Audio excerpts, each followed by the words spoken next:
All right, hello and welcome to Monsters and Madness. This is our 12th session in this campaign with some very interesting things happening so far. My name is Josh. I'm the Dungeon Master for the game today. And before we get into anything, I want to get the housekeeping out of the way. On this stream, we're going to use music from filmmusic.io.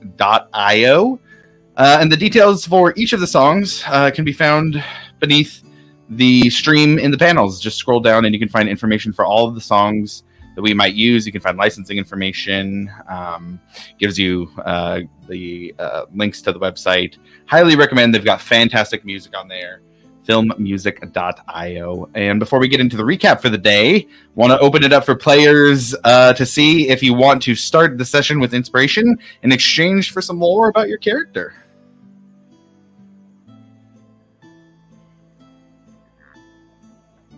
Ooh, okay, all right. So I was waiting to see if anybody else would go because it's Okay. So you guys know that Aki is from the Feywild. She came over here with a dwarven bard, and pretty much her sole purpose for coming over was to learn more instruments and learn about more instruments and music. The bard had played a tune that she'd not heard in the Feywild, not heard any music like it, and that was why she decided to leave her homeland and come to the other side. Okay, inspiration for you. Thank you. Okay. So it seems like we've only got one taker today, unless anybody wants to chime in. But if not, we'll get on to our recap. So we are leaving the Velven Thicket in the west of the Zemni Fields, where Bastion's watch went to the nomadic clans of gnomes, specifically, in this case, meeting with the Nimblefoot clan. And in exchange for information on how they grew and harvested their trees, the group went and rescued some captive gnomes that had been stolen by a Nurglid, along with a rogue druid who had left the Nimblefoot clan to work with the druids that the party had been on the tail of for mostly the whole campaign. After returning to the Nimblefoot clan and their treetop village, there was a little bit of festivities, a little bit of reading, a little bit of interrogation, and Varric having decided to be a little aggressive in his attempt to keep what they were doing and who they've met under wraps, and causing a little bit of a schism within the party. You all rested for the evening and left for the day. After Varric also had an encounter with a odd door in which he encountered some odd creatures who seemed to want to have a dinner party of some sort, although he was able to escape and report back to the party. But everybody decided to leave and continue on with the planned travels to Pride's Call, a dwarven city in the southern Zemni Fields, known for their silks, and is the city who had made an agreement with the gnomes of the Velven Thicket in exchange for the Diolet fruit, and have been providing those for the Empire through Pride's Call for quite some time now. With the party driving away from their last encounter with the seeming door to the Feywilds that followed them from the Nimblefoot village through the plains right up to Pride's Call, we start now in the plains themselves, with Breck having pushed through in his driving of the cart so that everybody could get there. And we start here in the morning, and with the sun rising and Pride's Call in the distance. From here now you can see nestled in the mountains, the four hilltops that make up the majority of Pride's Call, as you approach, with some of the party having feelings of familiarity, some maybe dreading a return, some may be excited just to be in a city after having been in the settlement for so long. We find ourselves on the cart near Pride's Call. Is there anything anybody in particular would like to do at this point on the approach? Since Brett had kind of thought through this journey without resting, I'm gonna try to play like a little livelier tune to kind of like wake him up, like maybe a something that he would remember, something familiar, like sea shanty type. Okay. Okay, go ahead and roll a performance check.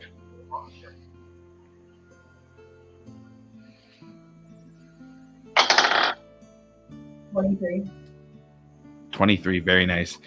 You all hear Aki break into what seems to be a very sea shanty-like tune, similar to the one she played the night where Breck was possessed by the ghost, which brought him back from that possession. And Breck, you feel a little bit more energized as you finish the ride into Pride's Call, although that level of exhaustion still applies. So I'm gonna accidentally roll the persuasion check on D&D and Beyond. What's that? I think I accidentally rolled a persuasion check on D&D. Oh, persuasion check instead. Let's see. Your performance is better, so it would have been higher as performance. So I think we're okay. Yeah, no, I didn't mean to. I was just like fucking around and Oh, I see what you mean. You just clicked it. Okay, yeah, gotcha. like I was rolling and it was like persuasion check just popped up and my bad. Gotcha. Okay. Anybody else? How close are we to Pride's Call? At this point, I would say probably a couple miles out. You can see it not even in the distance. You can start to see, individual buildings. You can see the dots of people who are working in the fields on the outskirts of town. Pretty close. Yeah, I'm just gonna keep plowing ahead on the cart, man. Okay, got it. Okay.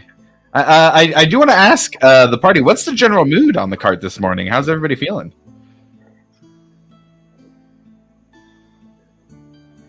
My character's just trying to be like Okay. A little bit of distraction with the sea shanties. yeah, it's like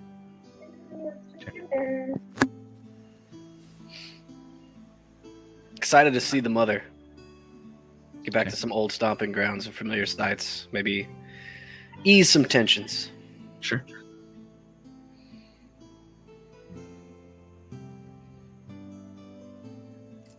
I'm assuming I'm not there, correct? No, yeah, you would be with the group in the cart, just having kind of been a part of things that were going on, but not actively involved since we were here last session. But yeah, you'd still be with the group. Yeah, for sure. Well, I'm probably still asleep then. Okay, yeah, finish up the long rest. Okay, got it. Okay, and it doesn't have to be anything. If it's if people have kind of stoicism going on, that's totally okay. Just whatever is kind of evident or obvious without any rolls or anything. What's on people's faces. So the cart travels the last couple of miles to Pride's Call, and there is no large gates or walls to get into the city. It seems pretty open. The road in leads into one of the first boroughs of the city, and right away, the first thing that the group notices is a lot of color. Is that Pride's Call has it's not necessarily like a lot of artwork, but you can see that there are celebrations of the artisan work that's done here, and that there are flags of silk. And right away on the road in, you start to see people coming and going on the road, and you see a lot of them have reds and very crimson, like oranges, colors that seem to match the dynasty a bit, but there's a lot of variety in them. And one of the main things you notice is mostly dwarves. Even just on this first little block of town coming in, you see modestly sized buildings, some shops and homes, this mixed residential commercial area. But it is a bit of a bustling neighborhood, and it feels nice to have voices in the crowd and people who are shuffling around the markets and the squares. And again, you see just this punch of color. and it's a bit refreshing for those of you who would appreciate such a thing after having been in the dull settlement, before the Velven Thicket. But you are here in the first borough into Pride's Call. This would be the Tillers Borough that both Milo and potentially Breck would remember as well. But you are all here in Pride's Call. What would you like to do? Do I know where we are in relation to Milo's mother's house? Or Yes, definitely. So there are 4 boroughs in Pride's Call. There's the Tillers and the Crafters, which are both mixed residential neighborhoods, but with also areas of concentrated commerce. The Vigil Borough is more where the Crownsguard are stationed, and where a lot of the training and the more official happenings of the city happen.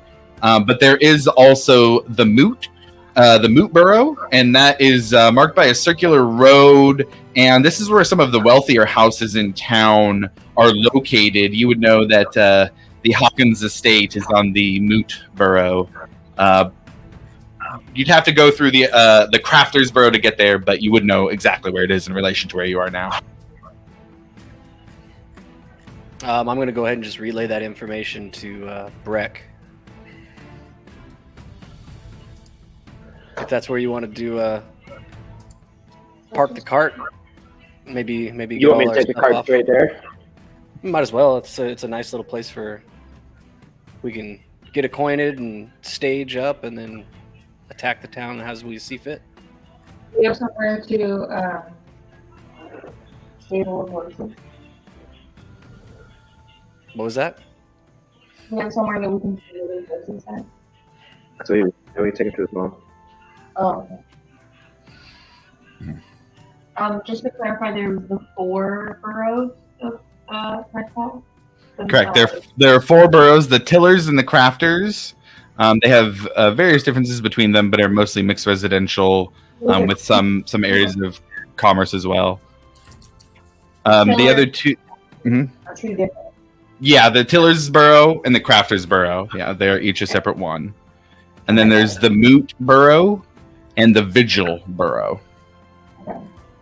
And Moot is where Milo's mom Is in the Moot boroughs, yeah. and the Vigil is where the Crownsguard are at. Vigil's like where Crownsguard are stationed at. Some of the more official buildings are over on the Vigil Borough. Thank you.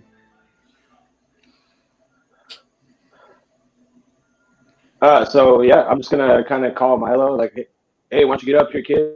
Point the direction. Yeah, I just kind of make my way up to the front, like right behind where Breck's sitting. Kind of Okay. direct. Got it. You head through. Sure, yeah, you head through the Tillers and the Crafters boroughs, and one thing that you notice, Milo, is that the entry to the city is still pretty vibrant. There's still a lot of people moving around the city, but as you get further into the boroughs, there is some sign of closed shops, houses that are boarded up. It is a little bit more downtrodden than you would remembered from when you were here previously. And you're not sure, exactly why or what's going on, but it does seem that there is at least a little bit of economic hard times, that is evident in those buildings as you pass through.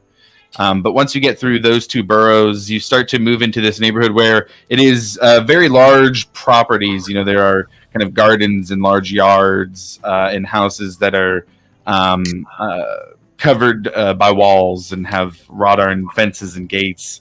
And some have attendants at the gates, some do not. Some are very large, some are a little bit more modest. But after traveling probably about halfway through the circular road for the Moots, Milo, you turn onto the familiar road off to the right to the Hawkins estate, where after traveling down a little bit of a dirt path, you get to a set of wrought iron bars as well, beyond which is a road that ends in a circular turn as well, in a L-shaped house that has 3 stories and a large archway off of the road that you can walk to the back, where you can see through and see a garden with nice fountains that are running, very well manicured bushes and shrubbery and different foliage in the yard outside. The house itself looks impeccable. There is flowers and ivy that are very obviously tended to very carefully to make decorative covers over this house in different areas and make a nice contrast to the color of the building with the popping colors and flowers of this house. All of you look up to see a surprisingly nice house from what you know about Milo, standing here in the front of the Hawkins estate. Ooh, this is it.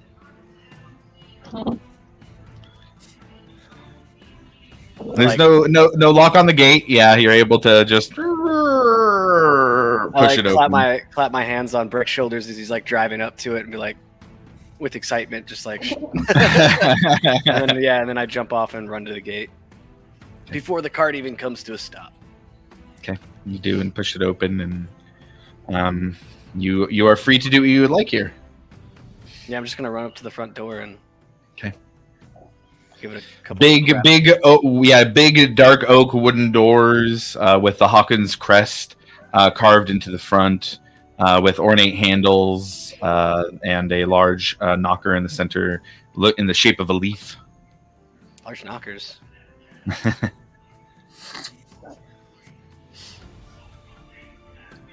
Yeah, gonna use it. Okay, you all wait. Is everybody coming up behind Milo as he runs forward excitedly, or waiting back with the cart? I think I'm just gonna I'll wait with the do a car. nice big stretch my wings and everything. You know, it's been a long couple of days, and yeah, I'll walk up to the door. I would assume Oakley followed too. Yeah, oh for sure. Oakley has already gone around the house to his spot. You know, he knows he's got a bunch of stuff in the back area of the estate. Does it look like there's like a small stable? Oh yeah, for sure. Yeah, there's there's that circular path and then the archway through the house. It looks like that path continues into the back, and there's a kind of stable area. Not like a huge barn or anything, but there's definitely places where the horses could be stabled and kept warm and be fed. Yeah. They that's- I also think were run pretty hard, so a little bit of rest is needed for them before they do anything else. I'm gonna go with Brett to take care, help him, Okay. groom the horses and set them up and everything. Okay, got it.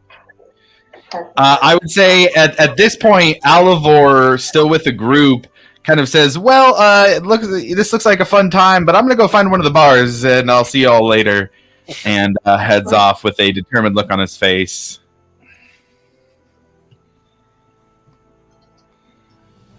Okay, and Aki and Breck head to the back. Rufus is up with Milo. What about Ekamos and Varric? What are the two of you doing while this all kind of goes down? I'll follow Rufus. Yeah. Yeah, same here. So Breck and Aki head to the back. The rest come to the door, and after probably about 45 seconds or so, the door opens with a loud creak, kind of betraying its age and weight. And Milo, you see the familiar face of your mother, Zinnia Hawkins, and the rest of you all see an elf woman, slender but a very sharp look to her face. She definitely looks, for an elf, a bit older. Even without the typical signs of aging that a human might have, you can see just a bit of age in the eyes, and you can almost see just in her walking out this air of wisdom and authority as a large smile creeps across her face, almost with a bit of confusion as well. But in seeing Milo and then looking at the rest of you, kind of very quickly composes herself and says, Milo, what are you doing here? It is, and she kind of stops. It is wonderful to see you. And she comes and reaches around and gives you a big hug. Big hugs. As she's giving Milo a hug, she looks around at Rufus and Ekamos and Varric, with a bit of an odd glance at each of the three of you, lingering on Varric for just a moment. But with that, she pushes away. Why are you in Pride's Call?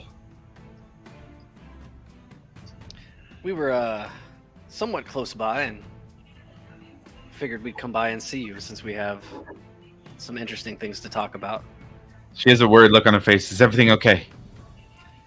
That, right now, maybe, but that might change quickly, depending on some things. And she looks, I believe I hear a cart and horses. Do you need me to call somebody to have them tend to them? Yeah, if you don't mind. Oh, certainly. I think a couple of our team is back there right now, but if you wouldn't mind tasking somebody to just make sure that they're in comfortable and good order. And you all see her kind of trace a little bit of a sigil in her, in the air, with her glowing trace of her fingers, and a silver sheen goes across her eyes as she mutters some words under her breath. Breckenaki, you start heading towards the back of the stable area with the horses. But before you get all the way there, a half elf man dressed in pretty nice clothes meets up with you, kind of coming the direction from the stables, and says, Miss Hawkins has requested that we stable these horses for you. We can take this from here. Yeah, man. I'm just gonna hop right off. Thank you. Stand in the reins.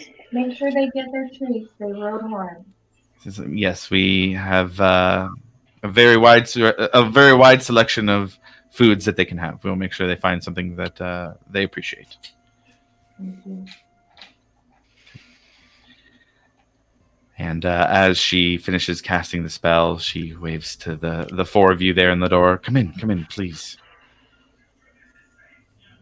Do you want to go join them? Do you want to leave?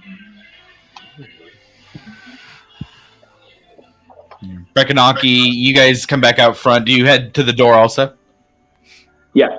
Okay, head inside. And everybody heads inside to this entrance area, kind of a rectangular room that has different art pieces. It seems like they almost look like archaeological pieces that are sitting on tables here in this entryway. It's artwork on the wall with these gold and brilliantly painted frames surrounding them. Zinnia waves you all through to one of the hallways that lead out of this room, probably about 20-30 feet into a sitting room with very nicely furnished chairs and sitting couches, coffee tables of a deep mahogany wood. Off to the side, it looks like there's a variety of decanters with various liquids, and there's already a tray out with foods of different sorts, hors d'oeuvres and appetizer like food. She gestures to the seats and has a welcoming gaze, if not a bit alarmed. Can I do an insight check? On Zinnia? Yeah. Sure, yeah, go ahead and roll an insight check.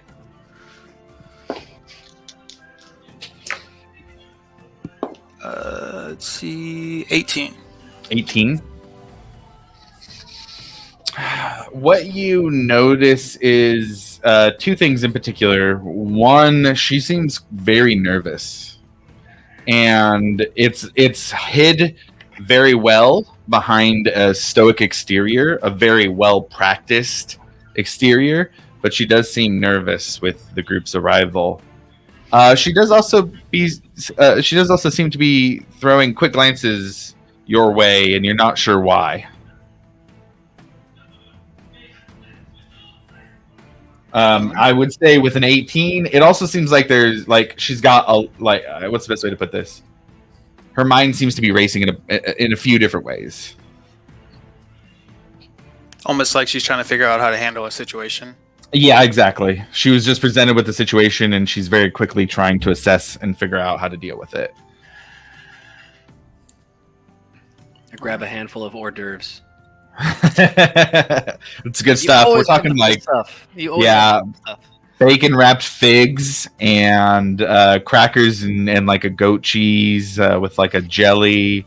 There's grapes and different fruits. Yeah, pretty nice stuff. The decanters seem to have both wine and liqueurs. Been a while since I've had something so delicious.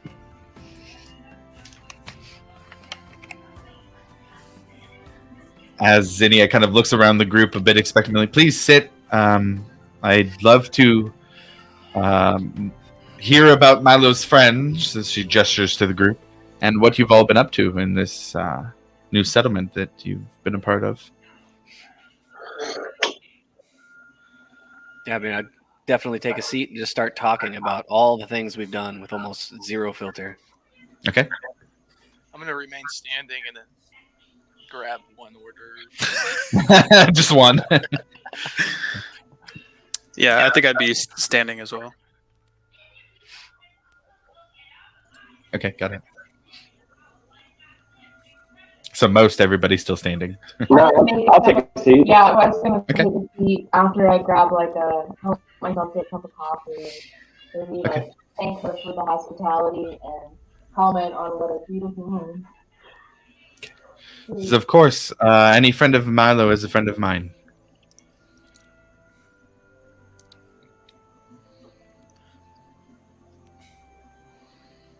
I'm gonna say to her, you said you weren't expecting him, but it looks like you're always expecting him with all this food out here. Yes, I have a staff on hand to provide in case I have any visitors. It just so happens today that you are all the visitors. It's much appreciated. As is your company. It sounds like you all have been very busy. What is your next steps?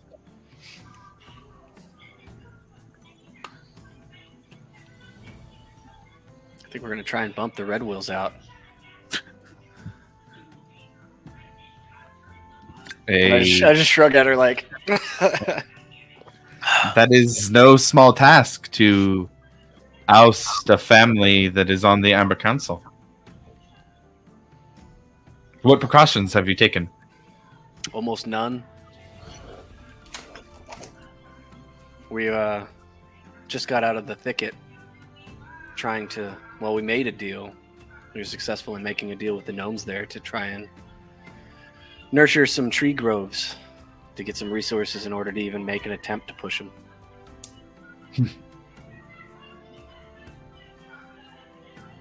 Well, Yeah, I wouldn't say zero precautions. We're making headway with the Long Rivers, trying to get some allies. that is positive. I would say that is one thing that makes it easier to oust a council family is the help of another. The Longwills have a history here and seem to be one of the more fair families, at least.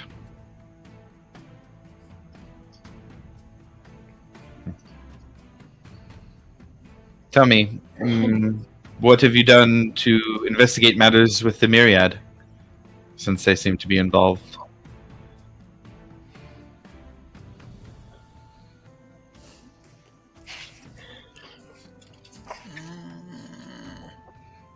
I know I have something on that.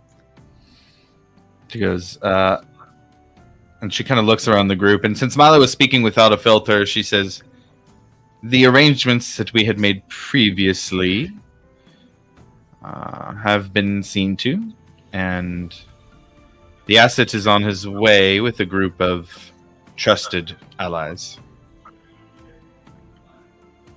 That's good to know. It hasn't been completely without good news, but it's been challenging so far. We are making slow but steady progress. I just feel like it's not going to be enough.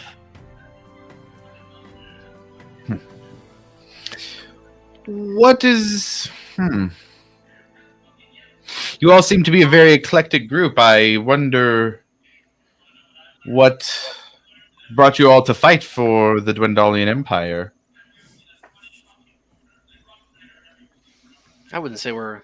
Well, I can only speak for myself when I say this, but my interests are more in line with the settlement alone, more than the Empire at this point. I understand. But the that- settlement is part of the Empire. Yeah, it is the I expansion, understand the expansion and strengthening of the Empire and its presence in the Zemni Fields. Yeah. And do all of you carry such an allegiance? Looking a little more curiously at Rufus and Ekamos at this point.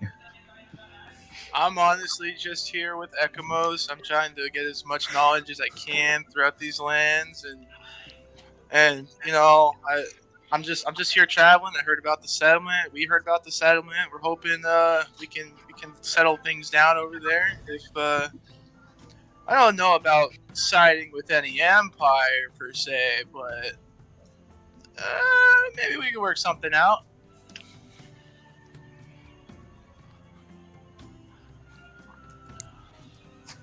She raises her eyebrow looking at Ekamos.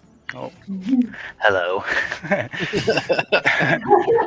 I kind of shy away because obviously she can tell like I obviously look a little bit different.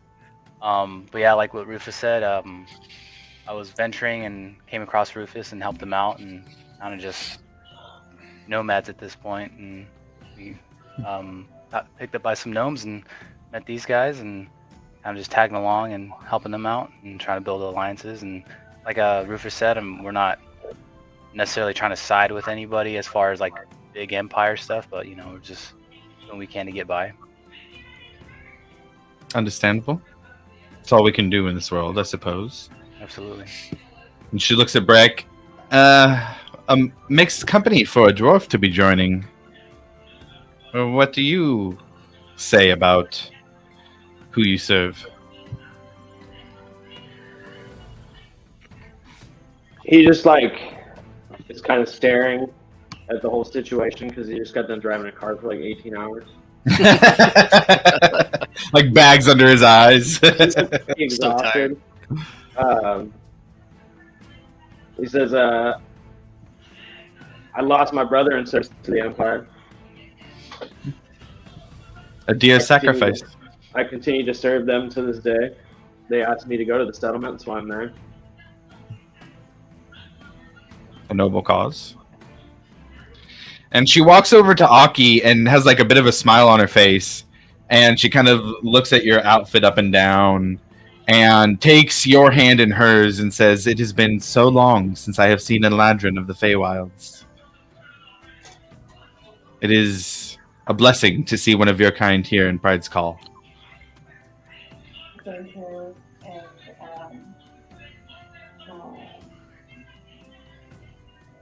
and I just thank her with just like a knowing look, like match her eye contact and smile. She smiles back with very, very knowing eyes as well, and you can kind of see in Zinnia somebody who understands your plight a bit more than anybody else you've met at this point at all. On this And side. as, On this side, especially. yeah, exactly. And as she drops Aki's hand, she looks over to Varric. "And what about you, Pale One? Is it family that leads you to serve the Empire?"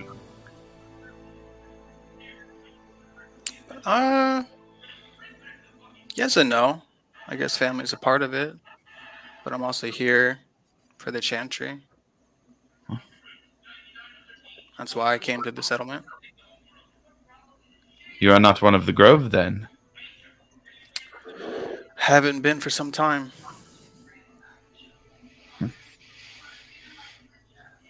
You don't see many pallid elves outside of the Grove these days. Some might find it dangerous, even. I do well on my own.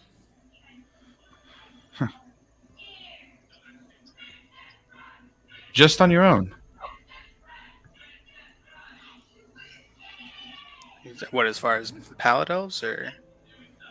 Yeah. I have a sister. but I haven't seen her in quite a while. And I'm sorry, I don't believe I caught your name, Name's Varric. Varric. Do you have a family name, Varric? I do. It's Florelei. Lorelei, interesting. Well, welcome to the Hawkins estate, Varric. And the rest as well.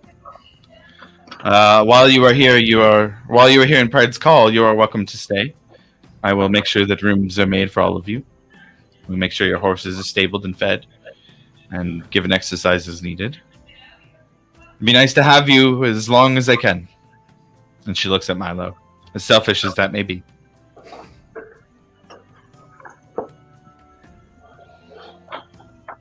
What time is it?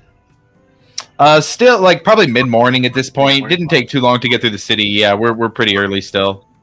But as she is saying that last bit, as she's turning her eyes, there's no obvious casting of a spell this time. But Milo, you hear in your head your mother's voice. Perhaps we should speak alone, Milo.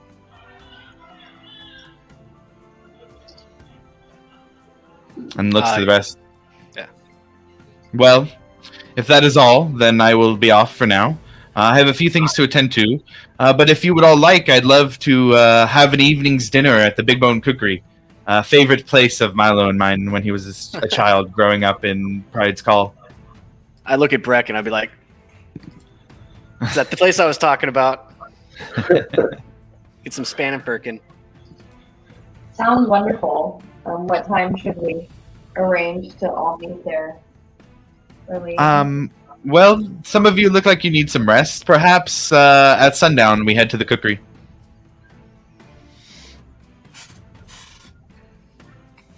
Sounds great.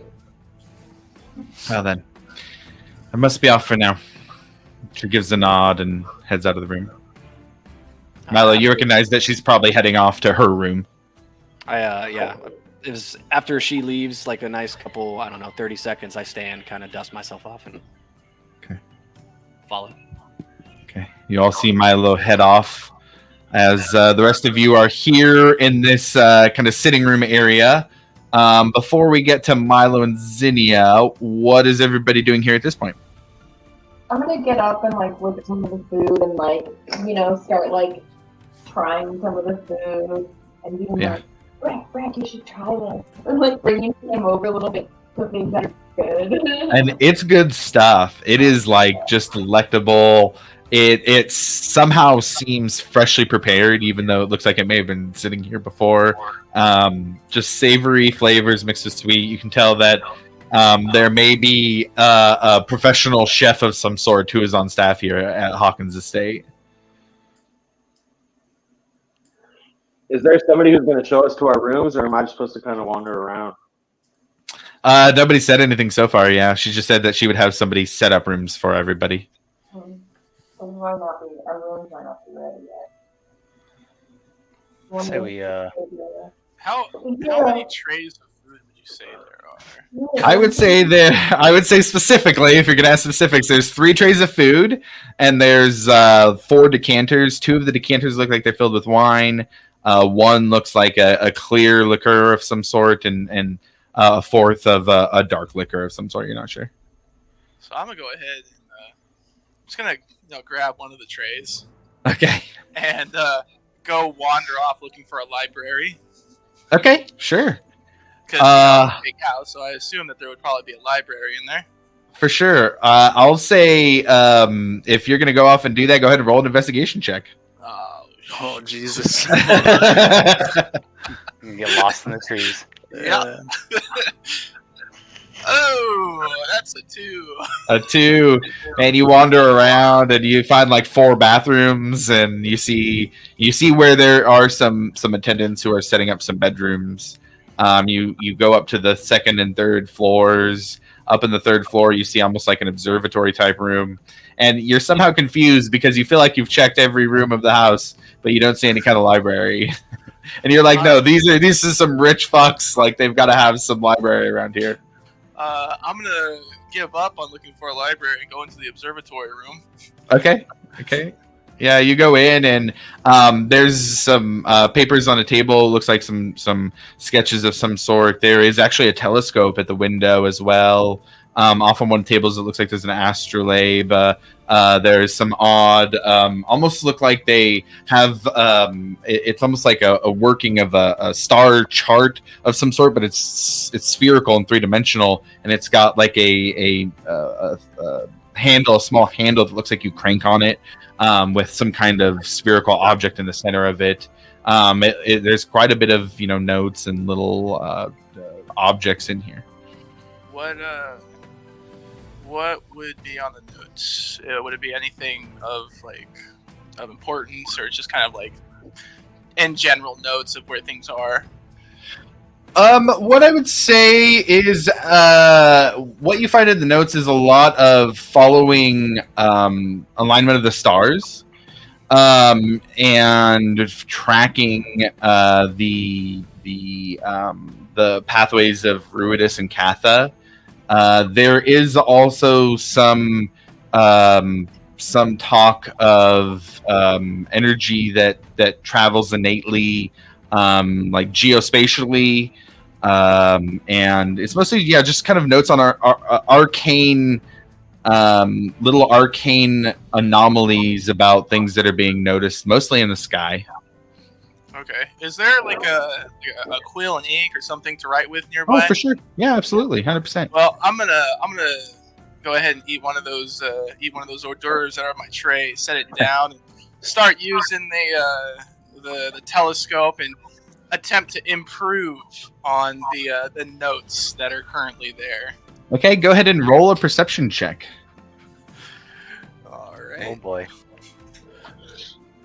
Woo, buddy! Natural 20, 23. Natural 20 for a 23. Okay, so we're in the middle of the day here too. I would say you take a look at the telescope and you're able. So it's daytime. So there's no stars that you can look at, but you kind of take a look at the scene. And what you notice when looking through the telescope, where she's at in this room, she's got a pretty good view of the Zemni Fields. It's kind of up top, and you can see pretty deep into the Zemni Fields. You actually locate, just as a small dot, it's very, very small, but you see a small dot of what you can imagine might be where you've been told Hope's Bastion is. You can see the edge of the Velven Thicket, and you kind of start to make some notes on the geospatial positioning, trying to see if you can add to those notes. And it's kind of odd. You look in the distance, and you're looking at the Velven Thicket moving back towards where Hope's Bastion is, and you almost get this weird effect where it looks like beyond the horizon there's a ship sailing. Almost like that what's the effect? It's like a mirage, yeah, where you look out past the ocean and it looks like there's a ship flying over the horizon, but there's no water here, so it just looks like it is flying over the horizon. It's a bit odd. There's a little weird shimmer to it, and then you move back to try and see it, and it just kind of disappears. You're not sure if you saw a flock of birds or it was just a trick of the eye, but you did catch a little bit of a weird glimpse of a ship of some sort. And that was in the direction of Hope's Bastion?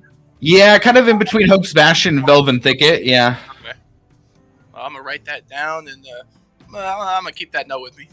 Okay, got it. And then head on back down to wherever Ekamos is. Okay. If I can find my way. Yeah, you can find your way back. You just can't find a damn library. And after a few minutes of everybody waiting in the sitting room, there is a young dwarven woman. She's got red hair tied back in a braid with a kind of ornate couple of braids around the large one. And it comes down.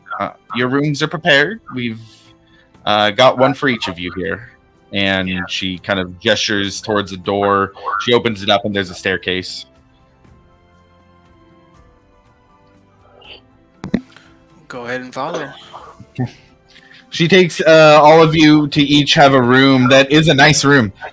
These rooms are, very spacious. They've all got 4-post beds, a desk. There's not libraries in each of them, but each of them has at least a bookcase with various books and texts about the history of Wildmount, the history of Tal'Dorei, research into the Age of Arcanum, just all kinds of academic and historic texts spread out through each of the rooms. But you are all free to claim a room and rest if you'd like, or make this your home base, drop some stuff off, and do what you choose.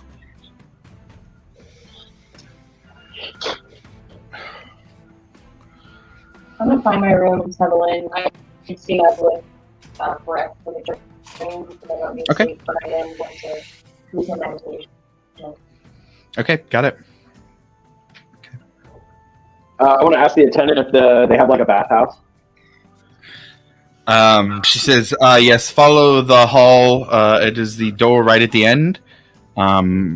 We will have hot water brought within the next 5 minutes or so. I'm gonna ask her if there is a room with a balcony. I like to have a balcony, just for my meditation purposes.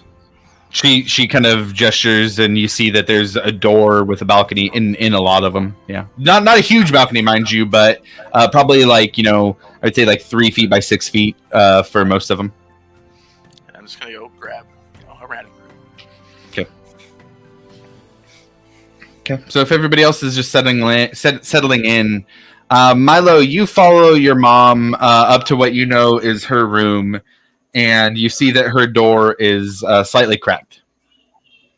I knock.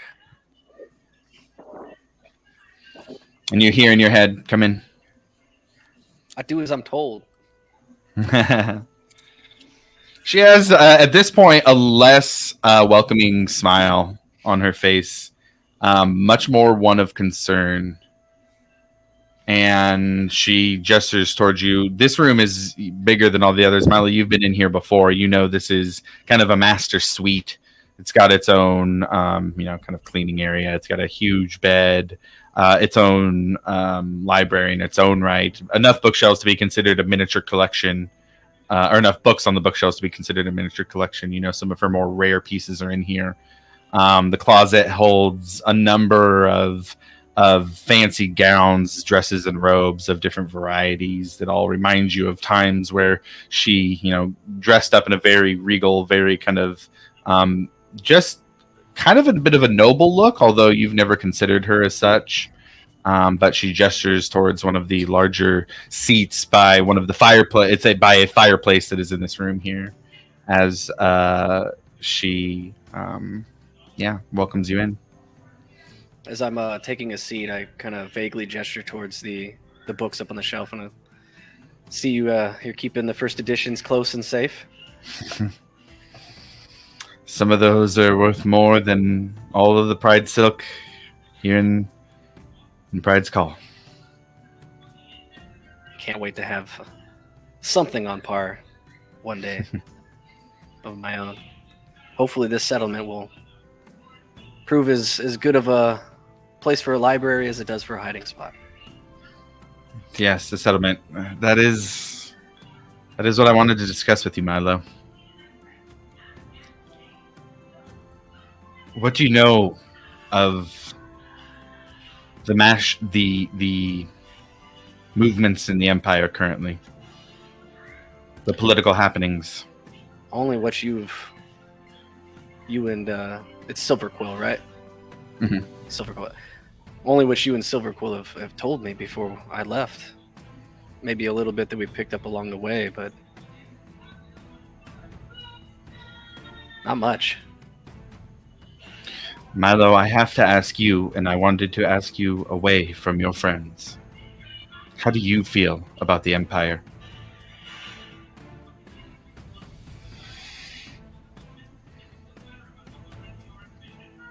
I've lived there, my entire life. So everything that they've done seems like it's supposed to be the right thing, but something inside of me now, the way that things are trending, seems wrong. Whether She says, as you say that, she has a bit of relief wash over her face. She says, I have tried not to sway you one way or the other. in your opinion of your home. But it is a home that is not of my choosing. The Dwendalian Empire has many issues.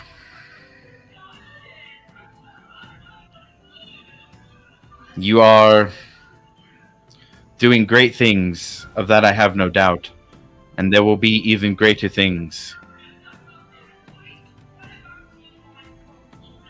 Do you think that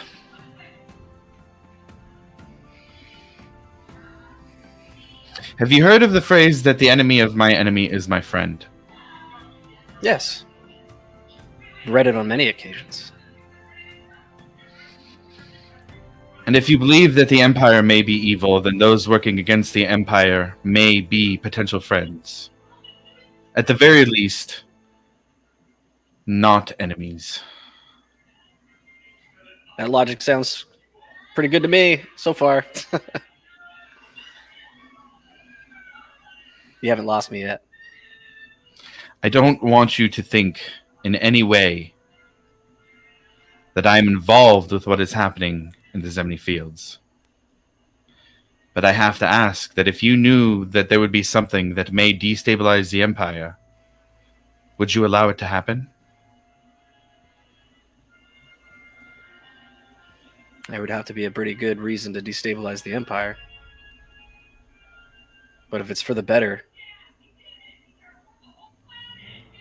for the people, and not for the people of the Empire, let's get that straight, not the Empire itself, it's for the better for the people, then I would put a great amount of thought into it. And do you think that those living under the banner of the Empire would do well to stay under that banner? Or that under another banner they may be better off?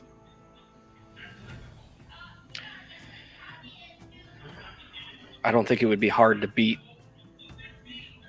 the current situation.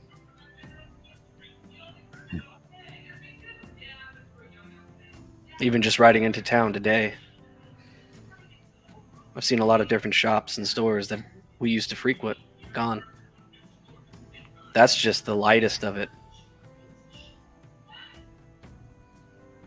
There are those who say the Empire is in its final days, unable to deal with their expansion over the centuries, that they need war to stay alive, and without it,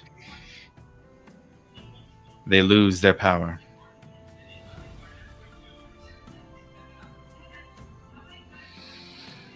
Do you believe that the actions being taken in the Zemni Fields that you're fighting against would destabilize the Empire, Milo?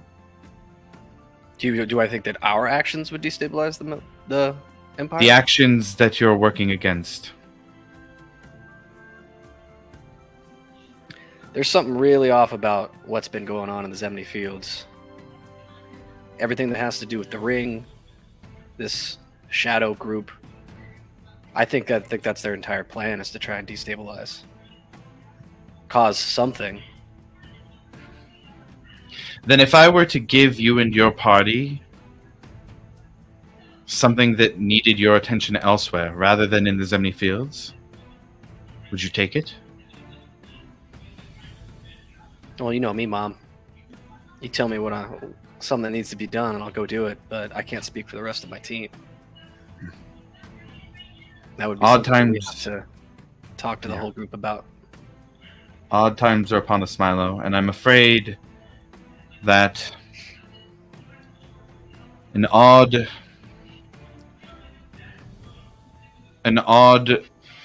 sequence of events have led us to a place where both you and I may be in danger. More so than in the past.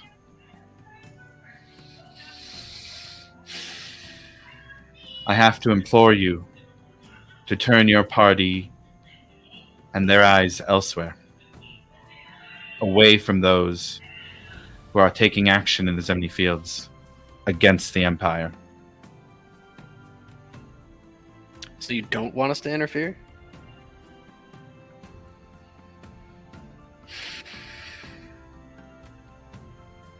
I don't want you to interfere, Milo.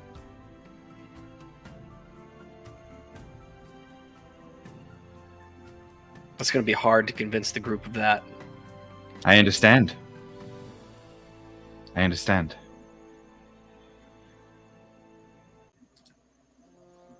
But at this point,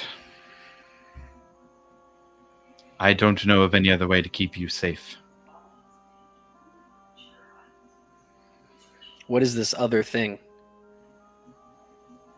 I've got a many issues that need addressed. I can give your group any number of them. Items that can be retrieved. People who need to be saved. I can point you in another direction if you can get them to follow it.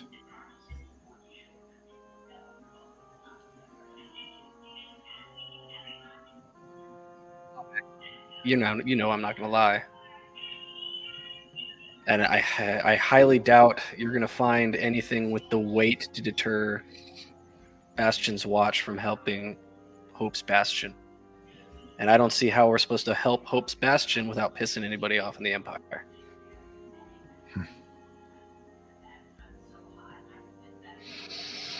And I know you're worried about me, but if this is just for my safety, then I implore you to use myself and my group for that greater good. If they're willing, because I am. Unfortunately, Milo, it is not just about your safety.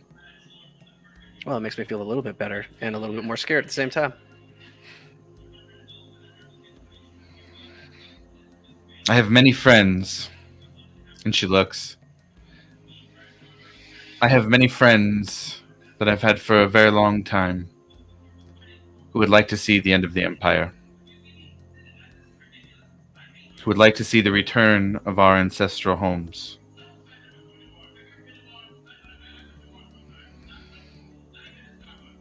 Some of them believe that if the Zemni Fields is destabilized, then it offers an opportunity to move and to make those things a reality.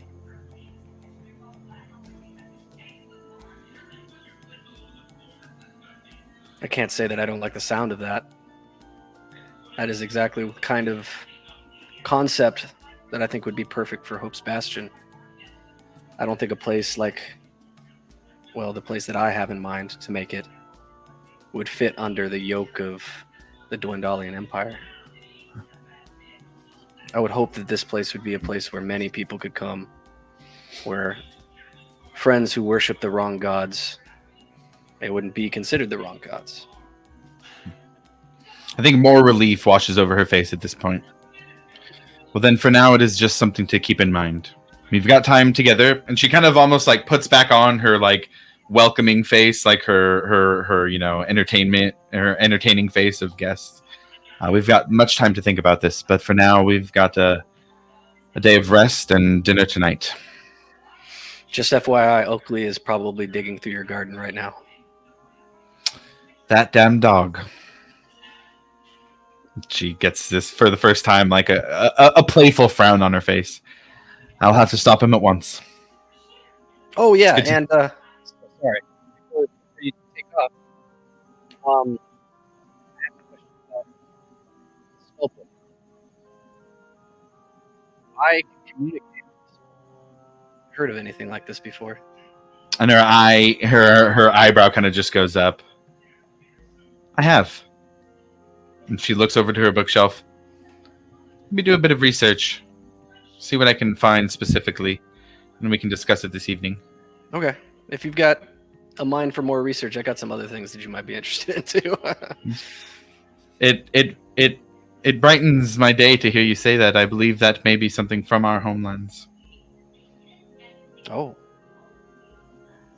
Kind of looks down at the spell book and kind of puts a little bit more importance on what it is and what it's been doing. Well, get some rest. I'm sure you have things the way you'd like in your old room. I figured that would be where you'd like to stay. I appreciate that. And she kind of turns back to what she was doing, got her desk, grabs a couple books, starts reading through them. I'm going to kind of like lightly pat on the door as I kind of look back into the room and then just sashay on out. Okay, got it. Okay. What's everybody else doing? Anybody who's not resting, I guess, doing for the current period of time? You said there were books in our rooms, right? Yes, there are. Are there any books on the Lucidian Ocean or surrounding areas? I would say yes. You find a book that's generally on the Menagerie Coast. Okay. Give me a second here. Let's see here. Yeah, totally. You find a book that's on the Menagerie Coast, and it is a description of some of the different areas on the coast itself. But I would say that there's at least a third of it that is devoted to different maps and atlases and describing some of the islands that are in the Lucidia Ocean, some of the different areas, maybe specific trade routes. Very kind of dry in its delivery. It's not very touristy or anything. It doesn't flower anything up. But yeah, you find quite a bit of information in that book. Okay. Was there any particular information that you were looking for? Just general information about the area, I guess. Okay. Yeah. I mean, specific was brought up with the Cobalt Soul. If anything specific was brought up with the Cobalt Soul and anything I had specific was already brought up with the. Oh, I see. Okay, gotcha. Already brought up with the Cobalt Soul. Okay, gotcha. Okay.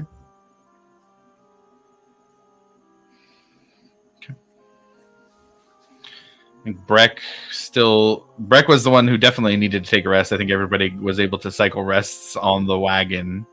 Anybody else doing anything in this kind of rest time at the Hawkins estate, or heading out into Pride's Call to do something in this downtime before dinner tonight? I'll look through the bookcase in my room as well. Okay. See if I can find... Oh, go ahead. No, what are you looking for? In particular, Haldore with Amon. If Okay, there's, with Amon. like, any prestigious or well-known like apothecaries. Like that. From Amon specifically? Yeah, within their like suburb or whatever. Yeah. Go ahead and roll an investigation check for that specific of information. Okay. Oh God, 1. A 1. So it went to 7. So. Okay. So all right. So you do find information about the Republic of Taldore, and you can find the section about Iman, but it's pretty thick. Amon itself is a very large city, yeah. But you do find, stuff like it's on the Blade Shimmer shoreline by the Osmit Sea. It's the largest city on the continent of Taldore, the cultural heart of human civilization. There's, the city proper itself is a 60-foot high wall that stretches around the entire city. And you do see, a variety of shops. Since you're specifically looking for an apothecary, you do find the names of a variety of shops. You do find, Anvil Gate working on metalworking, a well-known store named Gilmore's Glorious Goods, a magical shop run by someone named Sean Gilmore. The Azalea Street Park, a beautiful, peaceful park, and one of the oldest neighbors of Amon. You find artwork even of Amon and some maps, but you can't specifically find with that role anything about an apothecary. Okay. Just like thanks. Two drive material, and I'll just close it. Put it back up. And I guess I'll just step out in the hall and just wait for everybody else. Okay. In my room, I'm gonna go ahead and first of all, with my door shut, use my hang on 1 second. My immovable rod up against the door. Okay. Yep, just kind of set that right there. And shut the lights off. Douse the candles or whatever it is that's creating light in there, and then look through the room, trying to see if there's anything on either Cobalt Soul or Sun Soul. Okay, go ahead and roll an investigation check as well. 13. 13. Okay, you're able to find a book. It's a little tough to find at first because it's not about the history of the Cobalt Soul or labeled in any way that talks about the Cobalt Soul specifically. You do find, though, in a book that describes the Jewelous Dominion and how they were basically conquered by the Dwendalian Empire, and the Cobalt Soul was allowed to operate through that conquering. And it was an attempt to allow those from the Jewelous Dominion to keep a piece of their culture alive and an organization that they could look to that felt similar to them instead of they were losing their entire identity. Now they've got libraries across Exandria, and they work to increase their knowledge, in particular in their knowledge of history and the Age of Arcanum, and recovering some of the great works of the past. And in Wildemount in particular, they're a bit divisive in the Empire. Sometimes the monarchy thinks that they might be working against them, and the Cerberus Assembly comes up a lot as an antagonistic group. Sometimes they're basically being a three-way vie for power between the Cerberus Assembly, the Cobalt Soul, and the monarchy of the Empire. And, you know, it gives you descriptions of locations. I would say with a 13, you're able to know most of the locations of libraries in Wildemount where they have a Cobalt Soul library. Okay. Cool. Secondly, I'm going to go ahead and use that balcony that's there and just kind of fly right up to the top of the house, onto the roof, and do a nice little meditation up there. Okay, got it. Throughout the night, pretty much. Okay, got it. Or until it's time to. Yeah, kind of a daytime rest. Yeah, we're Yeah, a little yeah. weird in our time frame here, but daytime rest, meditating up. Although it's a cold day, it's a sunny day, so you're able to spread your wings and get some sun in and warm up a little bit on the roof here on the Hawkins estate.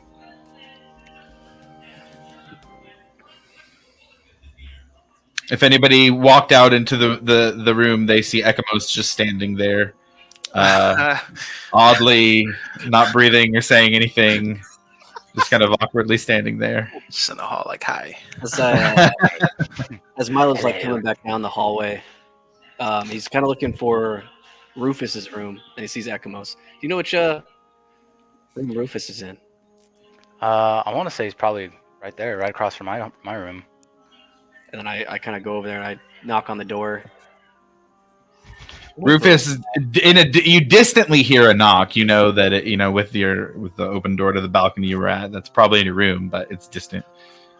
Yeah, I'm gonna stay right up where I'm at. And I'm kind of like, I turn around, shrug. Do you want to go see the library? Yeah, sure. Why not? Okay.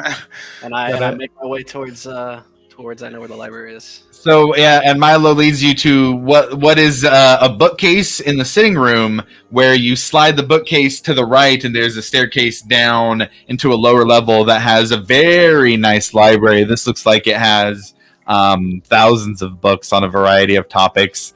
As you walk in, it seems like the torches poof, poof, poof, poof, light up on their own, and you can see just bookshelves. You look, there's some that seem to be like an area for maps and atlases. Milo, you know that there's a wealth of information in here, and you remember spending your time, even as a teenager with Oakley as a puppy, in this room, reading as much as you can, absorbing as much information about the world as you can. I'm gonna go to where I know that she keeps like the brand new books or newer books that are awaiting organization. Okay. I'm gonna see if she's got anything new and neat. Oh, interesting. Okay. Go ahead and roll me an investigation check. This is where she always just keeps all the new stuff that she hasn't put away yet. This is quite a library. And I'll say this investigation check, your background's perfect right now, Mila. This investigation check is kind of also about like maybe interpreting the books that you see there and what might come from that. believe it's a 29. With that roll, woo. God damn. Okay.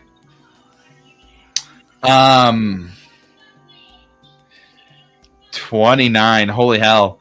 So you find a couple odd books that you haven't seen before, but really you do notice that 4 of them are historical books and kind of research oriented around different nations in Wildmount. There is a book on the Kryn Dynasty. There is a book on Draconia and its fall to the Chroma Conclave. There is a book on the Menagerie Coast. And there is a book on the Jewelous Dominion as well. One that would be considered much more in-depth than the one that Rufus was reading. Gotcha. Yeah, I don't think she'll be mad if I take these back to the room and I look around the library. And you do see, besides that, as you're moving over, you do see that there is open on the table, so very freshly read, 3 books on different aspects of the Diarchy and Uthadern to the north in Wildmount. There's a lot of books on just the different regions around here. I guess I kind of just mumble under my breath. I guess that kind of makes sense. And yeah, I'm definitely gonna pick up the 4 that were in front of me. Okay, yeah, you take those. Well, I'm gonna show No them to Ekamos first and be like, "Hey, man, these seem new and relevant. If you wanted to pick one." New and relevant. I love it. I'd just be shocked and awed of all the information, just kind of overwhelmed with everything, and just be like, yeah, it's a lot of crazy stuff, and just not really know what to do, and just be flabbergasted, I guess. I haven't definitely seen any of that crazy information before. I'm gonna if he doesn't take any of them, I'm gonna put all 4 into my bag. Yeah, go. It's your house. I don't want to intrude or anything. So, yeah. Is there anything that you're looking for? I don't know if she switched switched anything around, but I can. Earlier I was looking for, but I couldn't really find any information. But I don't know if I've mentioned it, but I used to be Alive? I used to be alive while I was before I had become this. My parents got me kind of into an apothecary, so I was trying to look kind of into specific apothecaries near Taldore in Amon in specific. I think she used to keep all of the alchemy books and transmutation books and stuff like that are over in that corner back over there. Okay.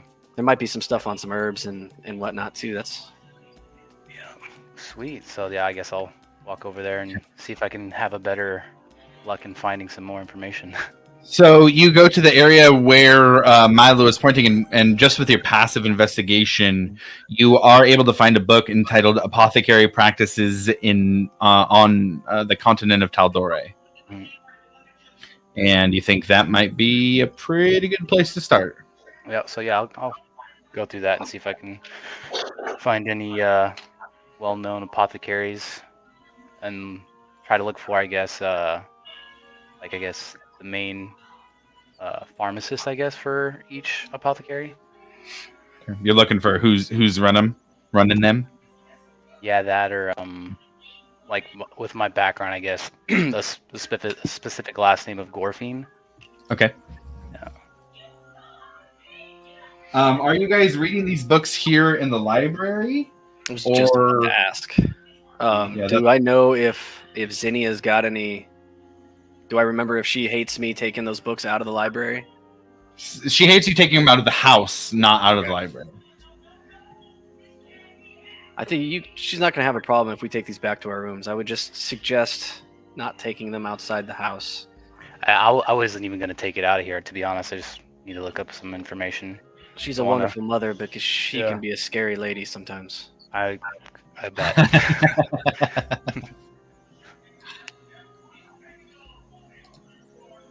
Okay. All right. Well, then, if you were just planning on reading it in here, go ahead and roll an investigation check.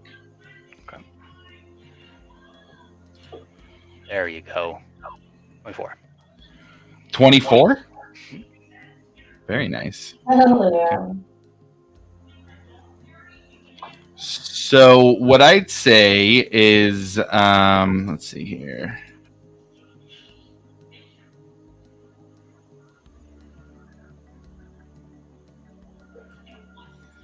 Okay. So looking specifically at apothecaries around Taldore, you do find in the past, this was before you would have come to work with this person, but in the past, outside of Iman, on the road, probably about 5 miles outside of town, there used to be an apothecary shop that was named the Sprouting Toad. And it was run by somebody who was named Gorfin Viznaro.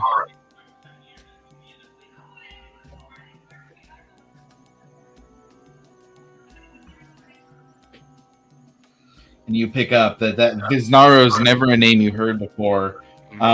You do see in the book that the Sprouting Toad, at the time of writing the book, had been shut down and was only there for a short period of time, but that they specialized in component harvesting off of dead bodies.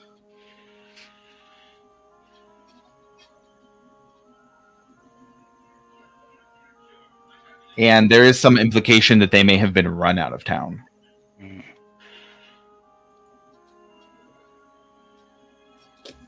That's what a 24 will get you. Cool. Yeah, I'll be happy with that. Interesting. Cool, yeah, and I'll just close the book and put it back where I got it and be like, all right, I'm good to go. Milo, if you're ready to head out. Yeah, and I kind of close whatever book I was reading and probably the Draconia one, and then we take off. Okay. Got it. There's a whole bunch of places around town, man, that we gotta go check out. Oh yeah, for sure. I know. I'm heard this was like our first biggest settlement, so I'm sure everybody's wanting to spend some cash. Plus, we just got paid. Yup. Let's go. I'm gonna try and like make my way back towards the room section, the resident section, I guess. Sure. Yeah. See if there's anybody else there that wants to join, and then figured we'd just take off. Okay. As you guys talk that over, figure out who wants to go into town or continue resting. I'm going to take a quick 30-second bathroom break. Yeah.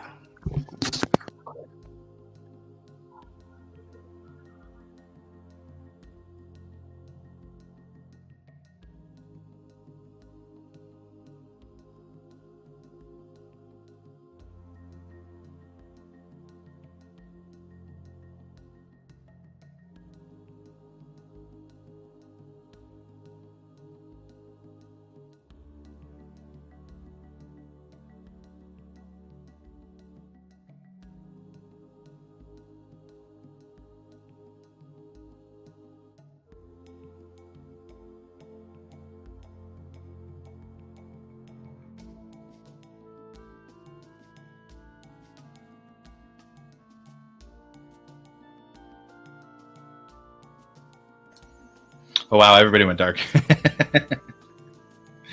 Hey.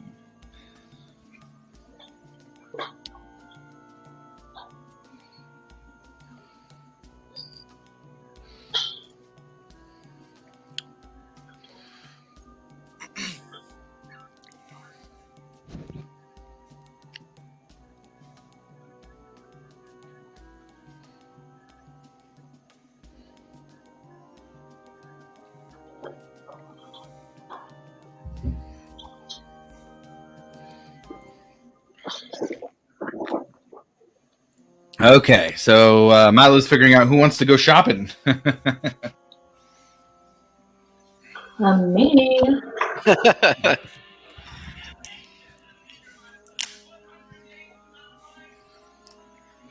So we'd be back in the hall, like where we were at before we went to the library, or Oh, that's when we come up. Yeah, that's what I figured. Kind of by the rooms at this point. yeah, I'll give one more hard knock on Rufus's door and be like, "Hey, Rufus, we're going." I guess now hearing his recognizable voice, I go ahead and fly back down and Okay. take my broad back and open the door like, "Hey, what's up, man?" Hey, we're about to head out and go spend some of this cash. You want to come? Well, obviously. Well, let's go. Oh yeah, by the way, and then I'll remind him that, hey, we got paid by the gnomes and you'd gone and helped Harry, so here's your side of the cash, and I shoot him that 42 plat. Big thanks. Anytime. Who's all coming with? Oh, so it's us three right now, right? I guess we should go find Aki and Breck, yeah? And Varric. Yeah, I'm gonna head over to where I think Breck's room is, and knock. Breck, after resting for a time, you hear a knock at your door. How long have we been resting, or how long have I been resting for? At this I point? would say at this point we can say that we've had a few hours pass. We can go ahead and have you mark a long rest for the sake of inclusion in this shopping trip. I don't want to have you sleeping through that. But yeah, we could say that basically once you get to a long rest, because it was kind of mid morning, so once you get to a long rest, it's the late afternoon, and that's when everybody can go out before meeting at the Big Bone Cookery. Cool. Hell yeah. I gotta go find some alcohol.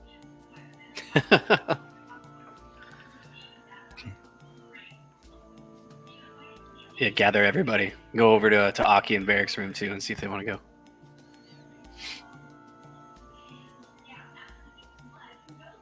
Aki and Varric, you guys both have Milo come to your room, seeing if you want to partake. Walk around town, maybe do some shopping. Yeah, I'll be there in a little bit. Word. You guys ready? Yeah. I think Varric will catch up with us. Are we just gonna walk into town? Is it close enough to walk? We're in town right now. No, I mean like what borough are we going to? Probably the Tillers and the Crackers, right? I was thinking, yeah. Okay, so you guys head out. Yeah, you get back into Pride's Call. The five of you leave with Varric intending to meet up later. And after leaving the Moots Burrow, you head over first to the Tiller's Burrow, where they've got different, tents or like little market stalls in some areas. Some just selling little squares of silk that you have now heard the name, Pride Silk being thrown around here in town.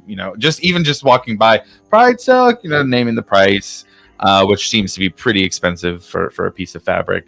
But as you walk through town, you do catch the smell of savory foods being cooked. You walk through stores with open doors that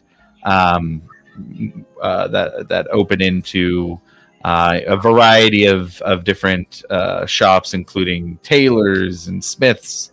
What are all of you looking for as you head here into Pride's Call? Arcane oddities and magic supplies. Milo, you would know that there is a shop in particular you frequented a lot, even as a child, to the chagrin of the shopkeeper. That is Hocuses and Pocuses. Hocuses and Pocus is one of my favorite spots. You said his name was Chagrin? Their name was Chagrin? No. To the chagrin of the shopkeeper. They did not like a child being in their magic shop. That's right. But you loved being in there. Can't kick me out now, man. I'm a full-grown man. You do remember there was a human female, middle-aged, who tended to the shop that went by Liv.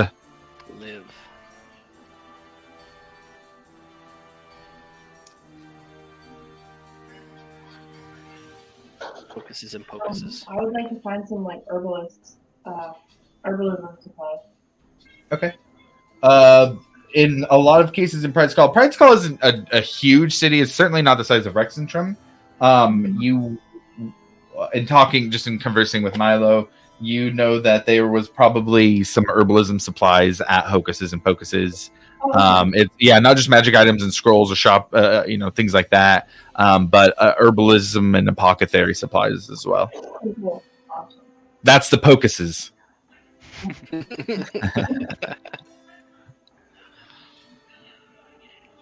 Okay. So everybody heading in, or just Aki and Milo for this shop? I'll go into. Yeah, I think I'm gonna follow. Okay. Breck, you too? No, actually, I'd like to head over to Vazabel's house. Okay, got it. Okay. So before we get to that, we'll do the Hocuses Pocuses here.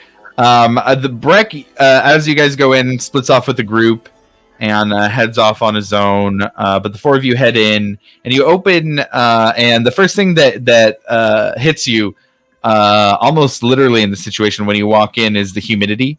It seems like there's things brewing in the shop in the back, enough so that you walk in, and it's just this complete contrast to the kind of cold, dry air outside in the fields of Pride's Call right now, to what is almost like a jungle-like humidity in this room. You see a few small shelves and a few small aisles of shelves out on the front that have various liquids, ingredients, and components, and a ornate cabinet-like bar around the front area where there is a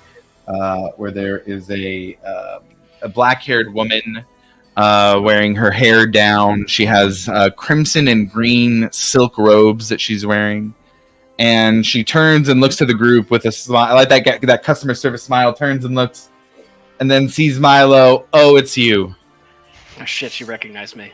I'm like, kind of like try to hide at that last second, then realize it's hopeless and go, "Oh, Liv, it's nice to see you again." And I walk up and You too, Milo. It's been quite a while. too long. No, it wasn't. Oh, I must you always hurt me so. Welcome. You got anything new that I might like? Since the time you've been here, I think we have a couple new things. What are you and your friends looking for today? Well, I am personally going, hopefully, take off some of your nice, fine, expensive paper and inks off your hand. But I was also more curious about some of your other more interesting things that you might have. Huh. Well, I always have nice paper and ink, and she starts to smile a little bit more, looking at the prospect of you spending some money in here. I have money to spend here. I promise I'm not going to break anything as I fumble with something that I had just picked up. Yeah, right. She goes, how much paper did you need? Let me get that first, and then we can go from there. Let's see. I was kind of hoping that I could do. It's been taking me so much, so let's go with maybe 4. And I kind of explain 4 quantities worth for four spells. She goes, great. That is quite a bit. Let me go grab that for you. And she comes out with a few bundles of paper and a couple of quills or a couple of ink pots of really nice ink. Pops them. Here you go. Oh, perfect. Thank you.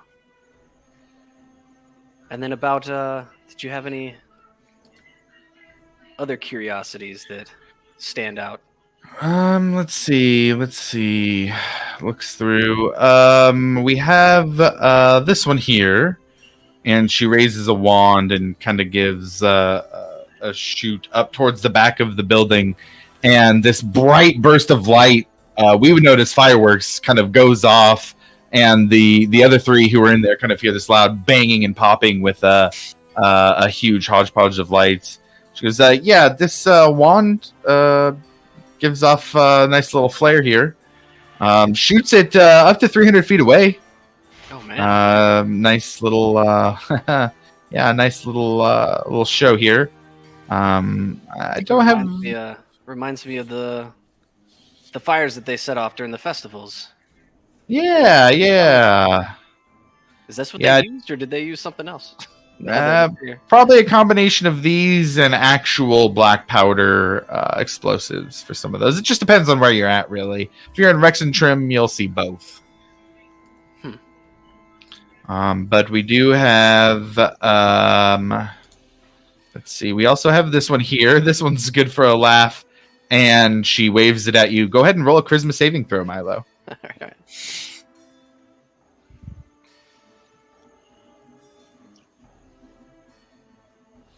It's gonna be a 5.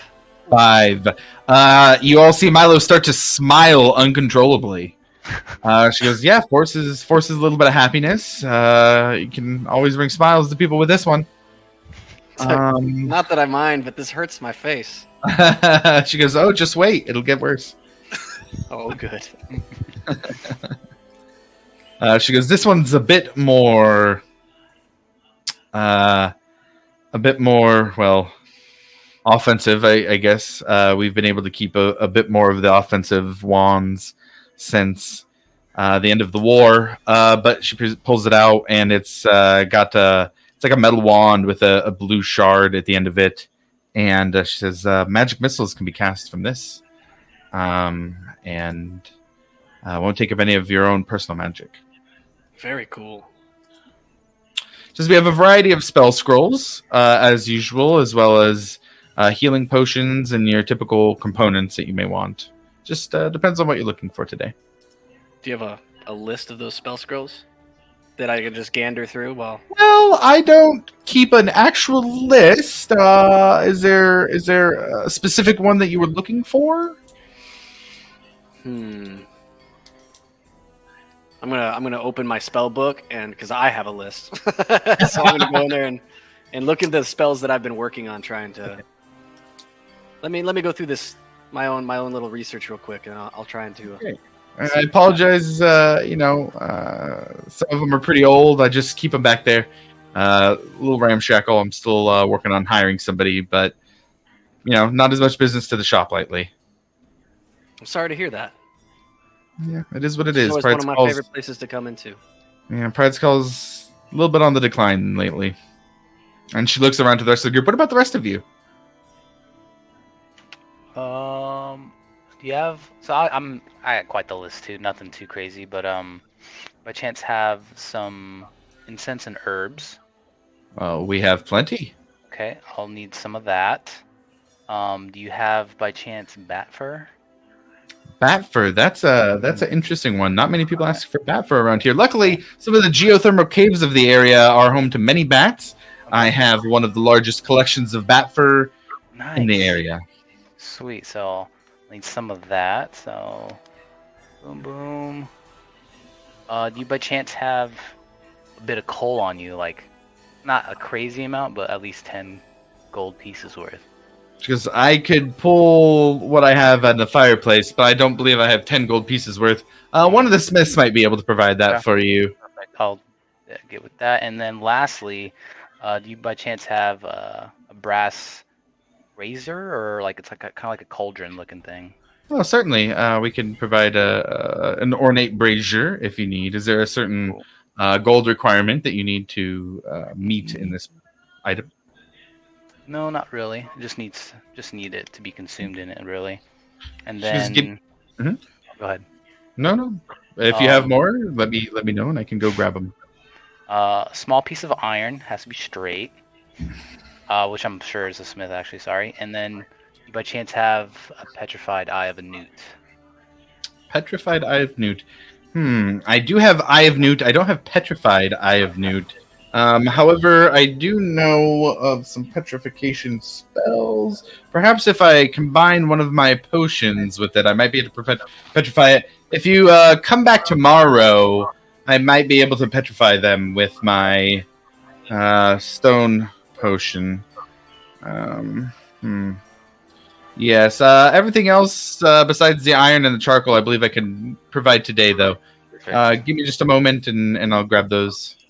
She starts collecting things. You all hear her rooting around in some boxes and barrels in the back. She comes out with a box a few minutes later. I believe this is everything you asked for here. Mostly paltry items.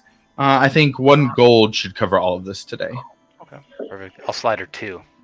Oh, just thank you. Your patronage is much appreciated. Thank you. Oop. I don't Stuff all that in my care about backpack. it.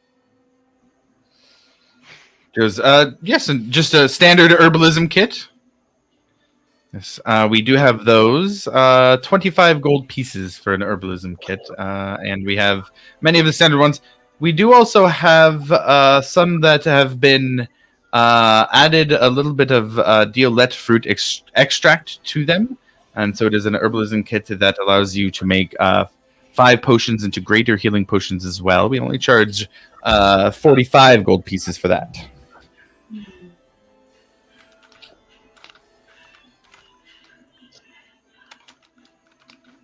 I think I will keep shopping a bit. I'm not sure if I'm ready to purchase the entire kit. Okay. Completely understood. We will be here if you need to restock. Thank you.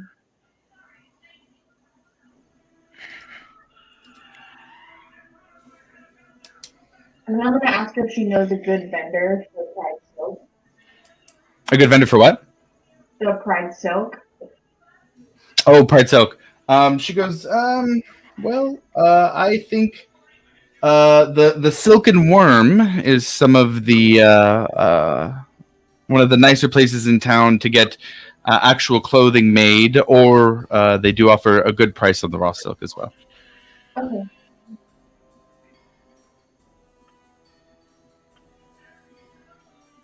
And the feathered one, anything for you? I'm gonna ask her if she knows any way to possibly improve on my quarter staff, and if not, if she knew anybody that would be able to. She kind of gives it a look up and down. She goes, I'd be able to add, decoration or engraving to it. For further enchantment, you'd probably have to look outside of Pride's Call. One of the largest cities may have something available for enchanting. I know Pumot Sol in Zadash is one of the main enchanters of the Empire, who is very capable with those types of enchantments.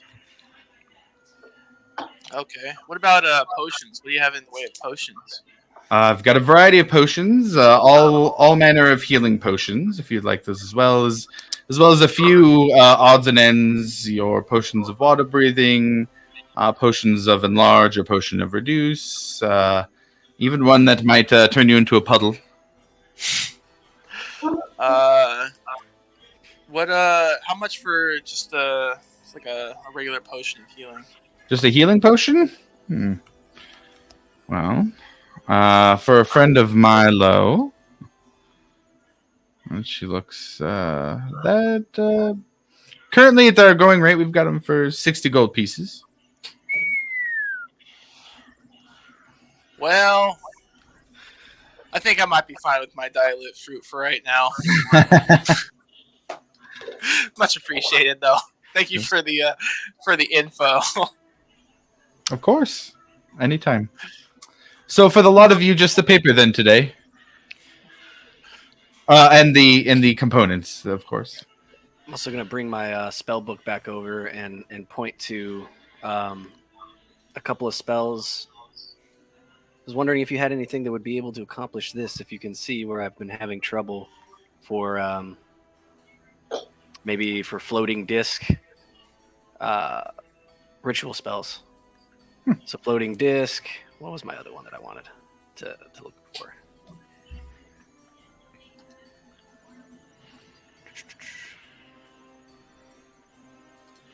I just had them all memorized, man, and now I just brain dumped everything. I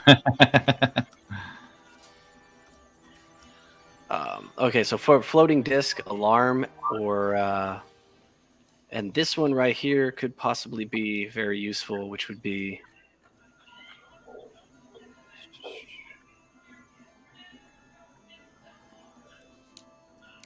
and then I point towards something that's kind of gives me a little bit of an influential hold on people, and I kind of map out suggestion. So suggestion, floating. Okay. Those would be the 3 that I'd be looking for if there's anything close to it. She goes, well, I don't have anything of the charming nature, but the other two are standard spells, and I believe I do have a couple of those in the back, 2 each, and the cost on those would be 225 gold pieces per scroll Her purchase. scroll.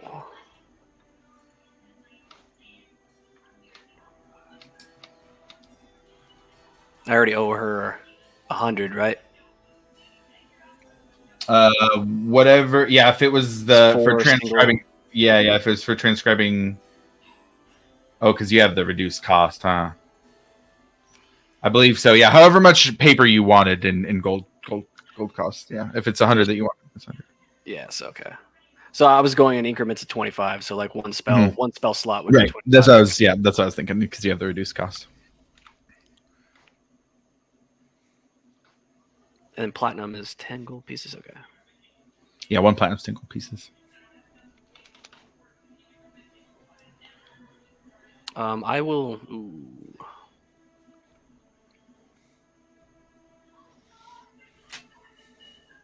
I'm trying to do math in my head. I want them, but I don't know how much money I have. So it would be it'd be for everything. You'd be looking at it'd be 225, 450. It'd be 550 gold pieces for everything. For everything. Okay. Yeah. Then I'm going to grab alarm, and then the 100 gold worth of paper. All the growth paper. Okay, got it. You said that's 250. So I mean, Milo, you're at home. Can't you ask your mom for money? any way that I can get a hometown discount by chance? Roll a persuasion check. There it is. And I just do like the cheesiest smile I can. That's like.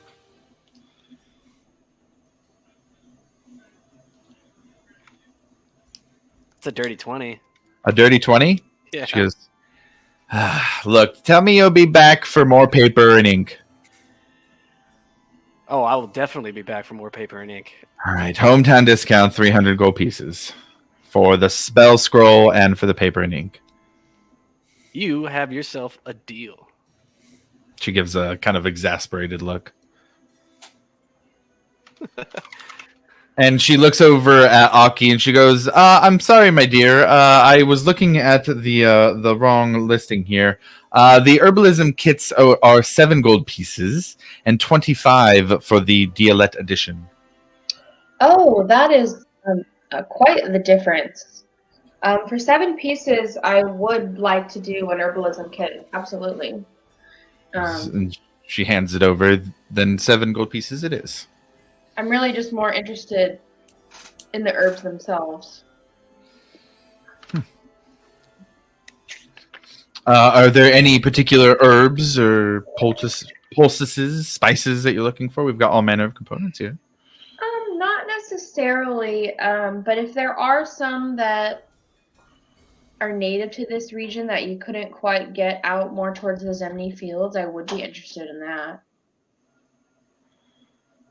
Well, we do have actually quite a bit of unique flora and fauna here due to the geothermal activity. But these herbalism kits are already equipped with that. We use local plants to fill the kits, and so anything in this is going to be unique to Pride's Call. Oh, wonderful. I would dig in my coin pouch and hand her 7 gold pieces. Yes. Your patronage is much appreciated. Thank you so much. Okay. And she kind of gives a grateful look to everybody and says, well, I wish you all the best here in Pride's Call. Thank you, Liv.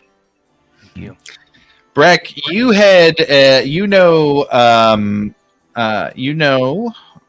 that Vazobel's house is in the Tillersboro, and you head to exactly the spot. You know it's there, and you approach the house, and it feels a little odd going from the Hawkins estate to this small house, and you can tell that there is more wear than the last time you were here. It is a small wooden house, and you can see that there's kind of some dust and debris that has collected on the front steps. That the windows are dirty and hard to see through. And in comparison, you really feel the contrast of the Hawkins estate compared to the small house. But you see the house mixed in this residential area that has a few shops around it as well. People walking by on the busy street. There is a small candlelight coming from the window, but you don't see much activity inside beyond that. Well, for the first time that he's in his ride call, it's going to be the first time he's home. And then he's going to walk up and kind of bang on the door and just shout out, "Grandma Vazzo, you here?" Who is it? It's Breck. I was in the neighborhood. Brack! The door gets thrown open. What the hell? Why has it been so damn long since I've seen you? And she takes her cane and jabs against your armor a couple times, and then uses it to bring you in for a big hug. I'm just gonna give her a big bear hug and kind of shake her around. Still strong as a damn ox, I see. Are you busy today, Val? Not too busy to see you. Would you care to accompany me on a walk? Well, I don't know if my bones can handle a walk anymore. And you look at her and you notice that, already just off the few moments that you've spent with her, she has a frailty to her that you don't remember. And you look and you see that behind you on some of the tables, it looks like some empty potion bottles even, are very quick to just kind of put together the pieces that she's probably not doing too hot. But she looks kind of back up at you and maybe we could hire a car to drive us around the city. Yeah, I mean, you have any good ones? I can pay for a car, no problem. Okay, she give me just a moment, and she goes, and you hear stuff throwing around in the background. You just hear crash, she's just going through stuff, and she comes out with just a shawl on, nothing crazy.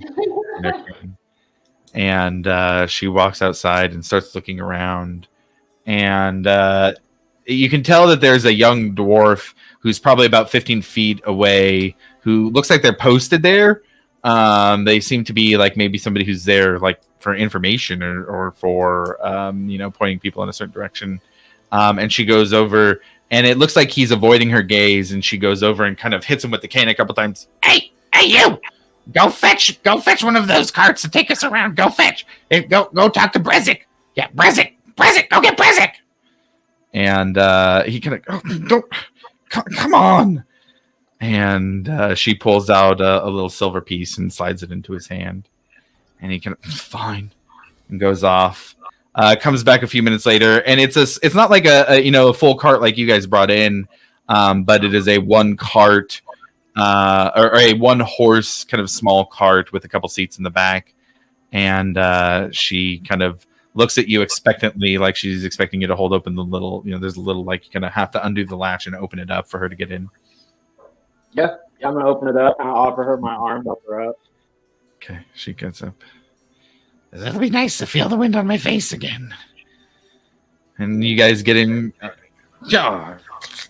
And it looks like he probably recognizes her as he gives her a nod as she sits down and doesn't even ask for coin or anything. And you know that it must be a typical situation for her to have Brezik bring a cart for her. She says, well, Breck, why are you here in Pride's Call? Don't get me wrong, it's good to see you, but it's been so damn long. One of my friends from the settlement you sent me to actually, we're here visiting his family. It seemed like a good opportunity to come see you. And she kind of says this almost sorrowfully a little bit. Well, I'm glad you did. Truth be told, I thought you were here for the rumor because you heard the rumors. The rumors? She almost has a worried look on her face that you haven't heard. There's been sightings of the Alcantara on the coast. I thought you might have been involved.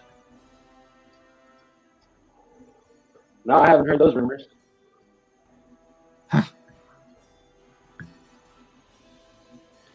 She gets quiet for a few minutes as you drive.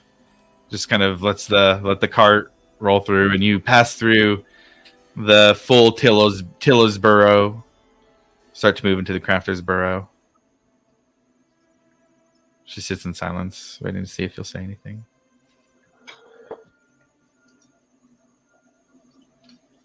Have you heard name of the captain of the ship?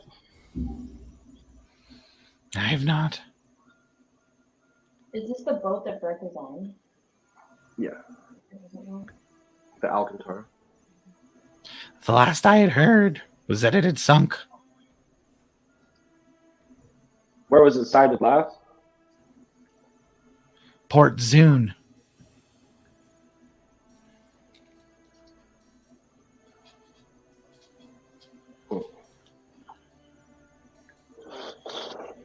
How long It could be- ago did these rumors start up?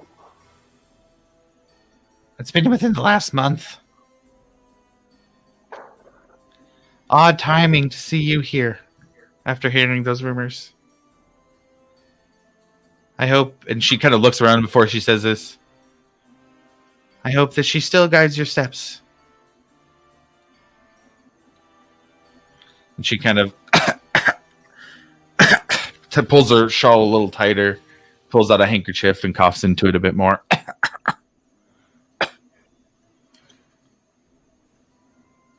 I want to take that pink crystal that I took and hand that to her.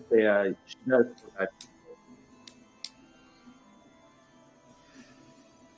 She takes it. And what is this?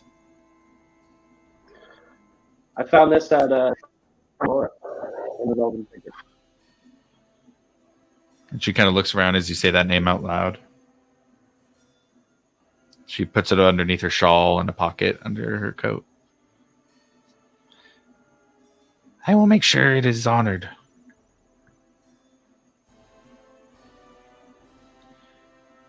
It is good to see you, Breck.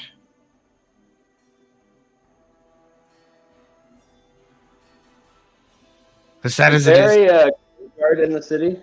Is there what? Is there a graveyard in the city? Outside the city, yeah. Yeah. Is it possible to take the wagon there? Yeah. You ask the driver, and he, sure, she's paying. And he kind of turns it around and heads out over there. And when you make the request, she asks, well, what takes you there? I'd like to go meet with my mom just to kind of have a conversation. I make sure it stays clean and tended to. They haven't had time lately at the cemetery. Not enough hands anymore around Pride's Call. I saw a lot of the shops had been closed down when we came into the city. How long has it been trending in this direction? Yeah, doesn't bode well.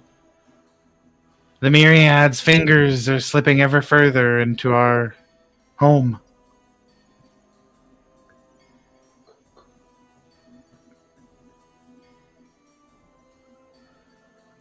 You said the You guys Myriad? travel. The Myriad, yeah. The Myriad's what she said. The fingers extend further into the home. Yeah, we've been having problems with the Myriad out towards the settlement. She gets kind of it's like a look of a confirmed fear a little bit. Breck, please promise me you'll stay safe. Look at this fast. Oh, that made me this far. Nothing happened. Yeah. I hope so. You get, after a few minutes of riding in silence, you get to the cemetery outside of town. And as you get in, or get to the area, the driver kind of gets out and opens up the door for you, and she says, I'll stay. I'll be joining her soon enough.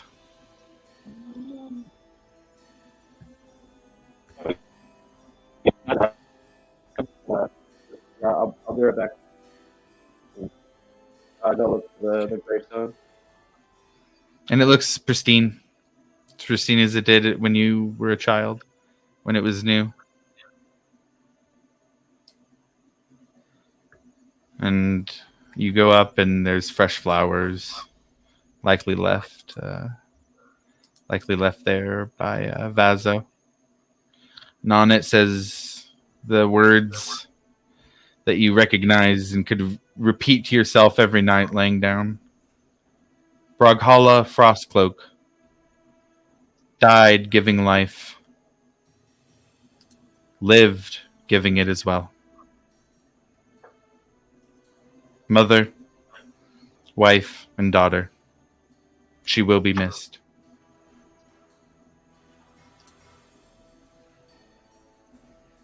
I'm gonna pull out Bovek's dagger. Okay. And kind of set it in front of her grave and say, I'm sorry I failed. And then leave it there. And then walk back to the car. Okay. You do so. You come back to a kind of sad looking Vaso.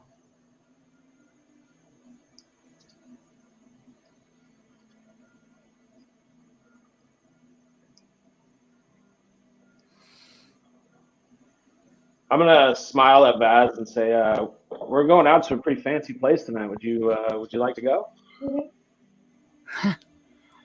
Oh, I think the days of celebrating are behind me. But I appreciate the gesture. Maybe bring me back some food tonight, after you're done. I'd be happy to sit and hear what you've done in the meantime since we've seen each other last.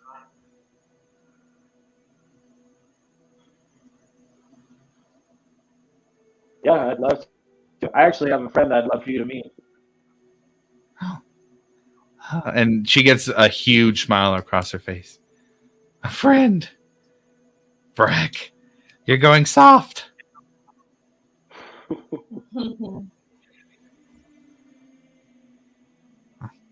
I would love to meet your friend. With that, I'm gonna say it's good to see you, Vaz. I'll see you later tonight. And then I'm gonna walk back and not take the cart back. Okay, got it. She gives a nod and a warm smile as the cart takes her back to her home. And with that, we're going to take a break. We are at 3:14 Pacific time, so we'll come back 3:29 Pacific, whatever 29 is in your time zone. But we're going to take a 15-minute break, and we will be back for part 2 of Hope and Pride. Going to have some dinner at the Big Bone Cookery. Yeah. See you in a bit. Can't wait.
Okay, I've got looks like everybody except Aki and Brick.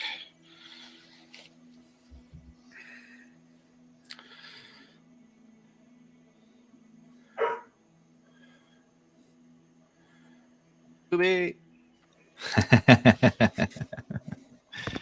He's getting that Oakley RP in. Yeah, that's right. um, Man, we'll I could only hope that Oakley would be half as strong as fucking Scooby, man. yeah, right. Dude's a tank. A 2-foot tank. Yeah. So while we're waiting for Aki and Breck to get back, we can get started because we're going to get started here rather than hop to the dinner scene. While everybody went off to the shops, Varric hung back at the Hawkins estate. What were you doing at the Hawkins estate, Varric? So I would imagine shortly after they had asked me to join them, I would have gone out into the hallway and looked for a servant or somebody that could point me in the direction of the lady of the house. So easy enough to find someone, and if you would have made the request with the younger dwarven woman, she would have said, "I will go retrieve the lady and bring her down for you." I appreciate that. And a few minutes pass, and you see Zinnia return to the sitting room. Say, Varric, you called for me. Yes. And then with a smile on my face and everything, I just say, I just wanted to say thank you for the hospitality. The room is amazing, the books and everything. Just thank you for putting us up for our time in Pride Skull. Of course, you're quite welcome. As I said, any friend of Milo's is a friend of mine, and I'm happy to share some of the wealth I've been able to accumulate over the years to help those who help him, frankly. On a personal note, thank you for helping keep him safe. And sounds like some of the issues that are being dealt with are quite dangerous. And it is good to know that he has others at his side willing to watch his back. And then basically what you would see after that is I drop the smile and I want to say, I can tell something is going on. You seem very off for someone who's welcoming their son back. You seem very nervous, maybe frantic, but you hide it well.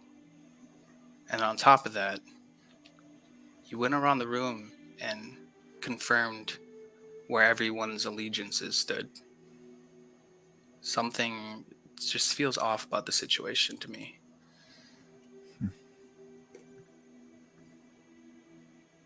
It's not surprising that a Paladolf would be so astute.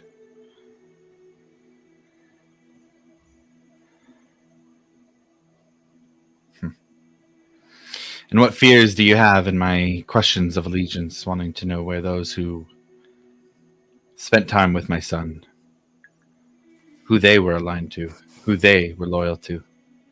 And you see, as she says this, her smile drops as well, as she realizes this is a real conversation and not pleasantries. I want to make it known that I bear no ill intentions here at all. It's just merely curiosity. It seems like you were fishing more than just confirming something. Roll a persuasion check with advantage.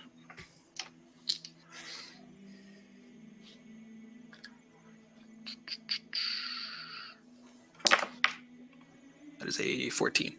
14, okay.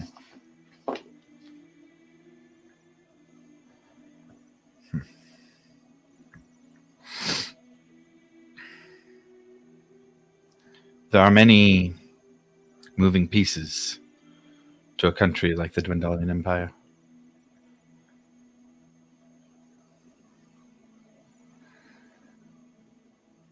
I've lived a long life, Varric. A life that has been filled with those who have shifting allegiances, who have no allegiances, who have loyalty beyond question. I've met and fought every type of individual that there is. Milo is very, very, very important to me.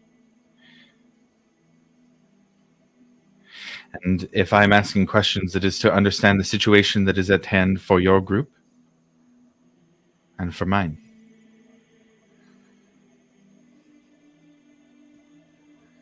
Especially when I am taking a risk upon myself, not just in offering simple rest at my home, but in offering asylum and help in transplanting those who you are trying to keep safe, trying to keep hidden.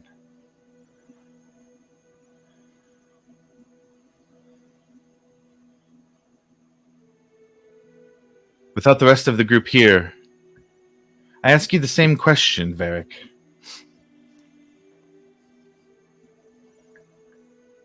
What does House Florali think about the Dwendalian Empire? What do you, Varric Florali, think of the Dwendalian Empire? Do you answer to them more than to others? Is it just one leader that you feel loyal to? Do you trust them more than your god? Do you trust them more than yourself?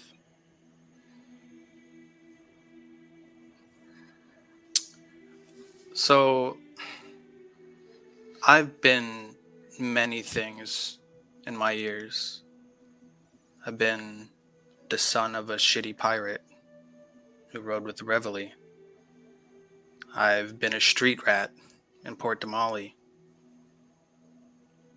But now I find myself with the Chantry. Yes, they offered me a better life than one that I was accustomed to. Offered me a way out of doing things some would not condone. But if you ask me who my allegiances are to, I would probably say it's just to those that are closest to me, to my sister, to,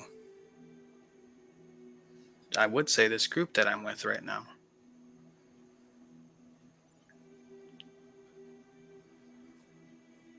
Then I hope you will not fault me for wanting to know that information. Wanting to know that those with him will keep him safe.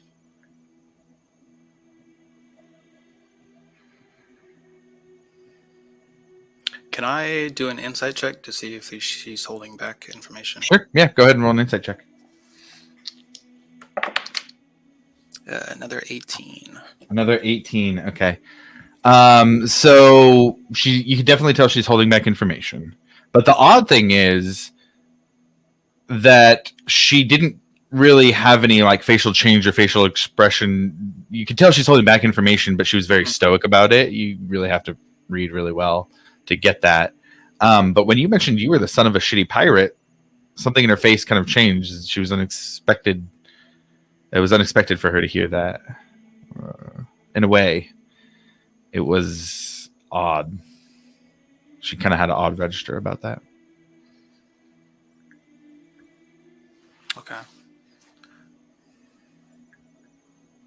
So I see it was ever so slight, but you did show something when I mentioned my father.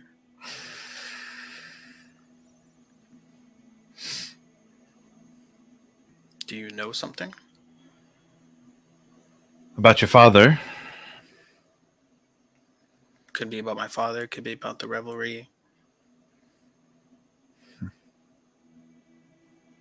Not much. No? Seems like she's telling the truth. Okay.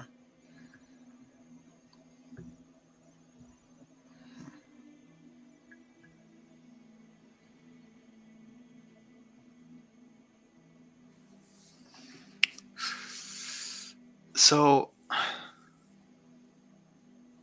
what is... I mean, like I said, you were trying to figure out like where we all stood. Is there something like more going on there? Like, did you hope for certain answers as far as where people stood?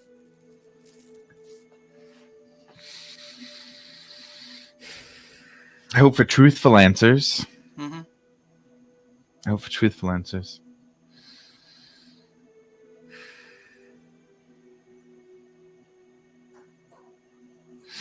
Varric, I've known you for a few hours.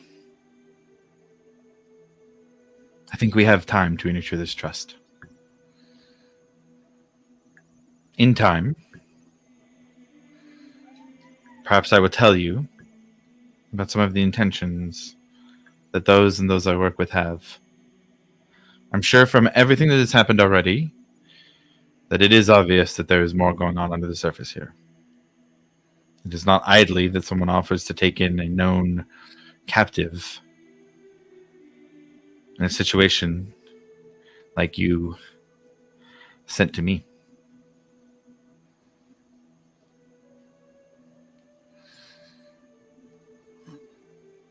That's fair.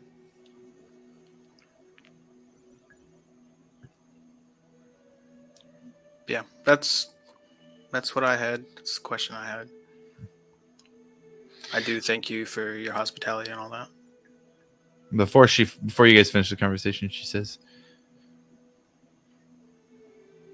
take heart in knowing that there are those who fight on making sure that the pallid elves, that the pale ones, have their home. And that any of those who have had their home taken from them may be protected, may have those homes returned.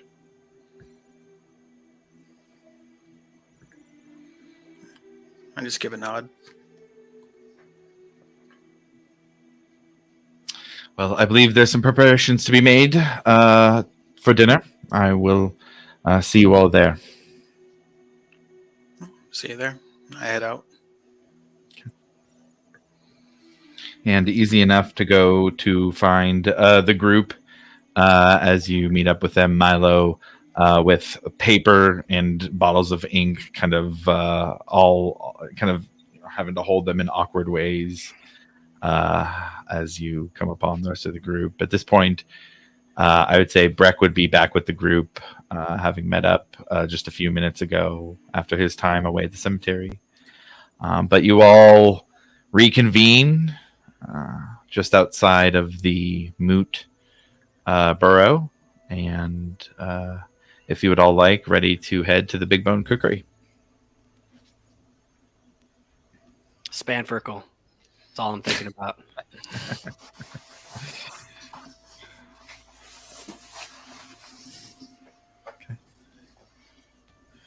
All right. Is there anything anybody else wants to do before Big Bone Cookery, or any discussions to be had on the way? Do you have time to go to the smithy? Yeah. I would say that would be close to on the way, not very out of the way. So for Smithy, the two options you would have, there is a store called the Warrior's Call. They do sell weapons there, at least. You know that there's a forge in the back, so they might be able to do something for you. There's also Nuts and Bolts. That is more like mechanical engineering, tinkering type stuff, but they excuse me, they do forge metal there as well. So you might be able to go to either of those shops and find what you need. Yeah, I guess I'll just head to the weapon one if anyone else wants Sure. to join me. Yeah, I feel like at this time I probably would have caught up. And Yeah, you would been back with the group at this point. Okay. And you're going into the weapon shop as well, Varric? I'll tag along, but Yeah. there is a spot I would like to go afterwards. Okay, yeah. So you guys go in, and there is a black-haired dwarf, big build, wearing some kind of light, elegant leather armor. Very excited to see customers come in. Oh, welcome to the store. What can I do for you today? Hi, yes. I'm looking for just small things. I'm sure you have just an extra piece of straight iron, if you have any, and some coal that you're maybe not using anymore. Aye, we got that. Is that all? For me, yeah, and then I'm sure my other elf friend has some other. And how much coal? How much coal you need? Just at least 10 gold's worth, maybe. Oh, well, all right. Yeah. Okay. This is, and for you, I'll point to you over there. Just looking to see what kind of weapons you have in store. Just general stuff, weapons, any kind of plate armor. He goes, we got best you can find here at the call. And he shows you a variety of stuff. They have mostly just kind of standard weapons and armor. Was there, you said plate armor was something specific you were looking for? Anything not common that he has. Anything not common. Yeah. So he would have, let's see here. He would have a +1 shield. I guess that would be uncommon. That'd be green. In terms of like better than uncommon, I would say probably not much. This is going to be kind of your standard weapons fare for something like that. Likely going to be in a bigger city or something crazier than that. You know, you can find some magically enchanted weapons here, but it wouldn't be anything like big stuff. Okay. So yeah, then if not, then I'm just browsing. I would ask him if he knows anyone who specializes in more like capes and mantles and stuff like that. He goes, the Silken Worm would be where you want to go for those. I appreciate that. And he goes back, brings out a piece of straight iron, and this large, like, canvas bag of coal. 10 gold worth of coal is not a small amount of coal. And hands it over. He goes, that'll be 11 gold for you. Cool. Slide him 11. Okay. Thank you. All right. Mm-hmm. You guys head out.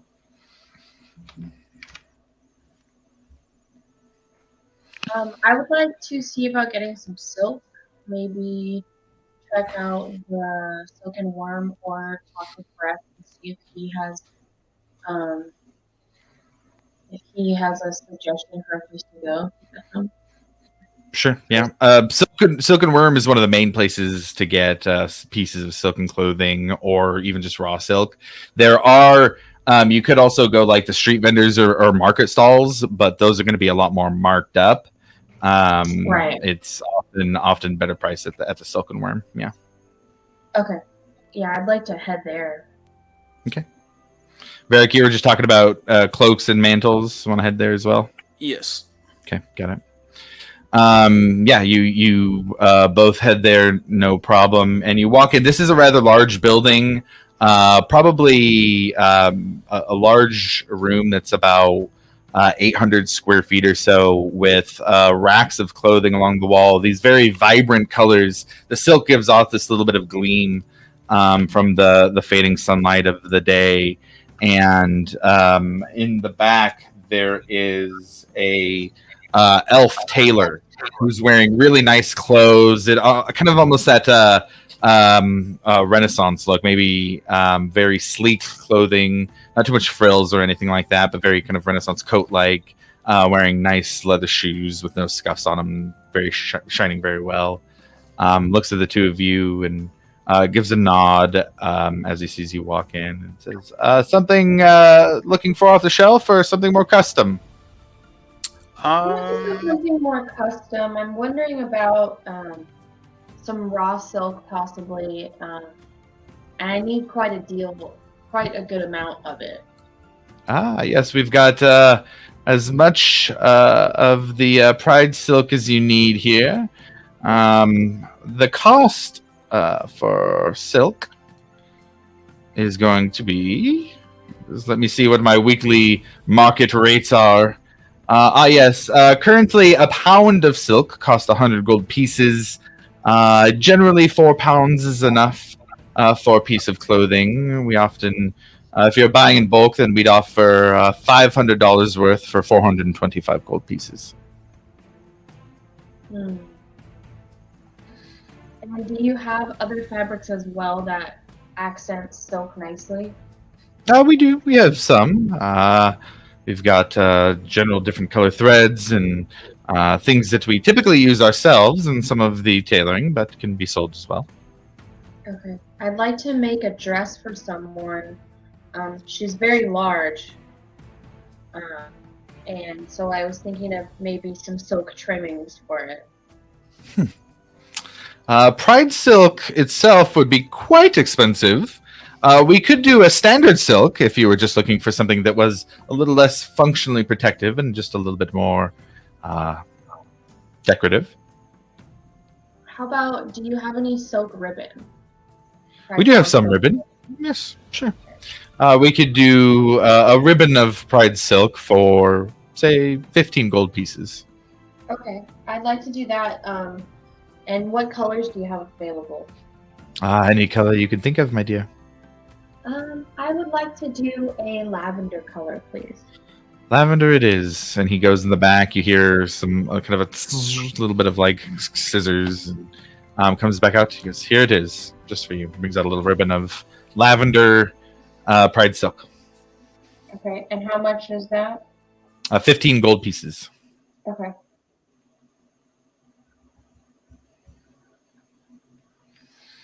He goes, I don't know if I have anything that would quite fit over that armor, but what were you looking for today? Maybe it's custom. Maybe you might have one. I'm looking specifically for a cloak of protection. A standard enchantment, and when made with Pride Silk, add a little bit extra oomph to it. Because let me see if we have any in. And he goes to the back and ruffles around and comes back out with a kind of a medium blue. It's almost like a little bit of a gradient down to a gray at the bottom. It has some green ornate with like some leaves and different like foresty patterns on kind of over the shoulders with a gold trim around the hood. Because yes, we do have a cloak of protection in currently. The going rate on this would be 550 gold pieces out of our store today. God. I suppose I could do that. Would I be able to customize it a little bit? Because I could make a few additions or alterations if required. Dyeing it would be possible. Yes, it would take some time, but I could do that. Okay. Color's fine. I was thinking more adding a little bit of fur around the shoulders. An easy, getting a little bit colder.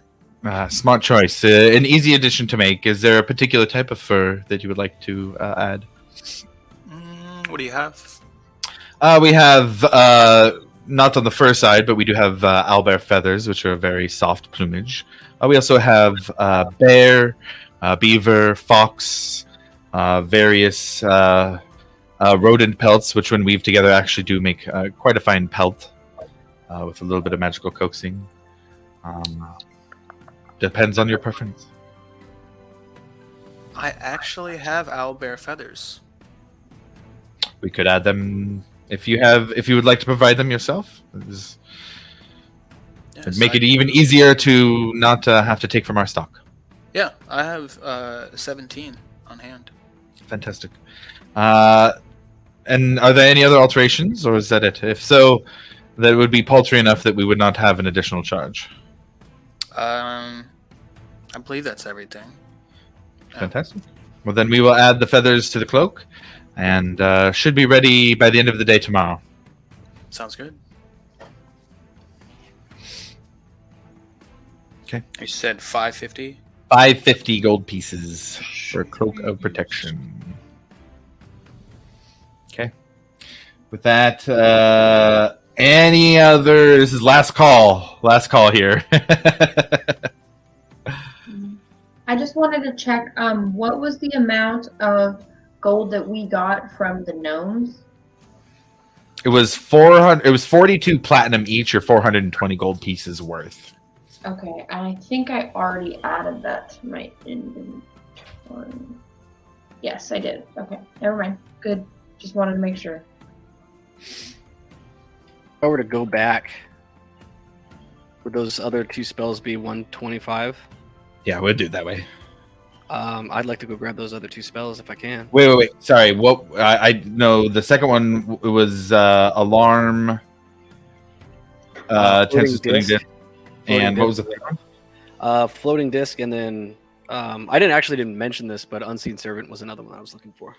Unseen servant would be Yeah, Unseen Servant would be at the price we talked about. I think the other one you mentioned was a second level spell, though, if I remember Those are correctly. both first level spells. Yeah. If those two particular, but the other one you mentioned, I think was.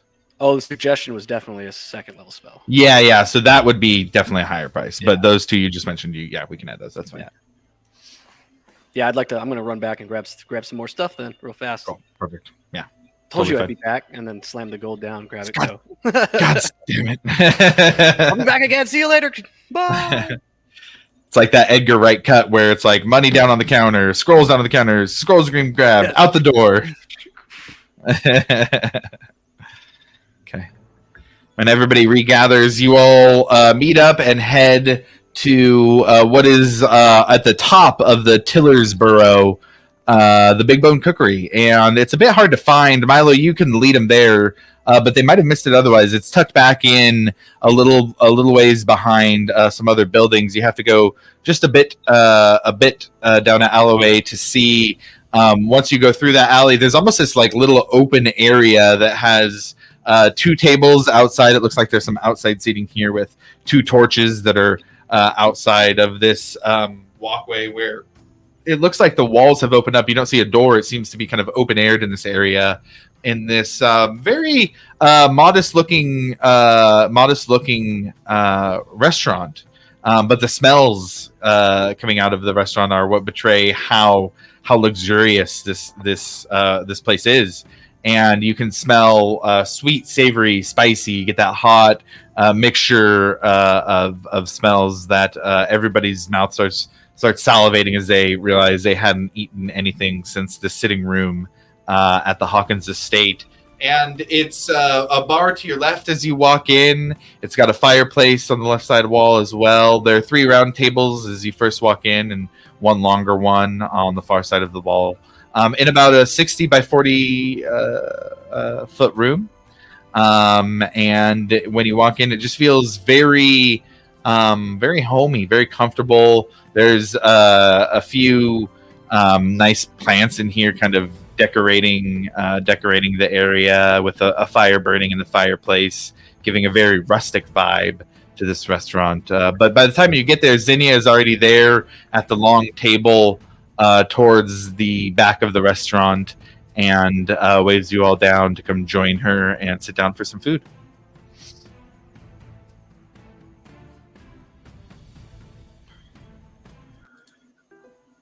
Yeah, I immediately move down and sit. I'm gonna sit next to my mom. I'm gonna follow suit and sit on the opposite side of the table. Okay. I'm gonna make a stop at the bar here. Make a stop at the bar. Got it. Yeah, totally. There is a dwarven bartender, red hair, but it's kind of short for a dwarf, not kind of long and braided like normal. And they have a long beard. It seems like they decided to do all the braids in their beard rather than have longer hair where they do that there. They're currently wiping out the inside of a wooden mug with a cloth, drying it out, put it down on the counter behind them, and just give a look, kind of like the universal look of, yeah. Can I get 2 ale? Zai goes under the bar, brings a couple beers up, sets them down, or ales, sets them down. It'll be a silver for both. I'm just gonna pound the one and then carry the other one back. Okay. He takes the one he pounded and starts cleaning it. All right. And everybody's sitting at the table. Breck already with an ale.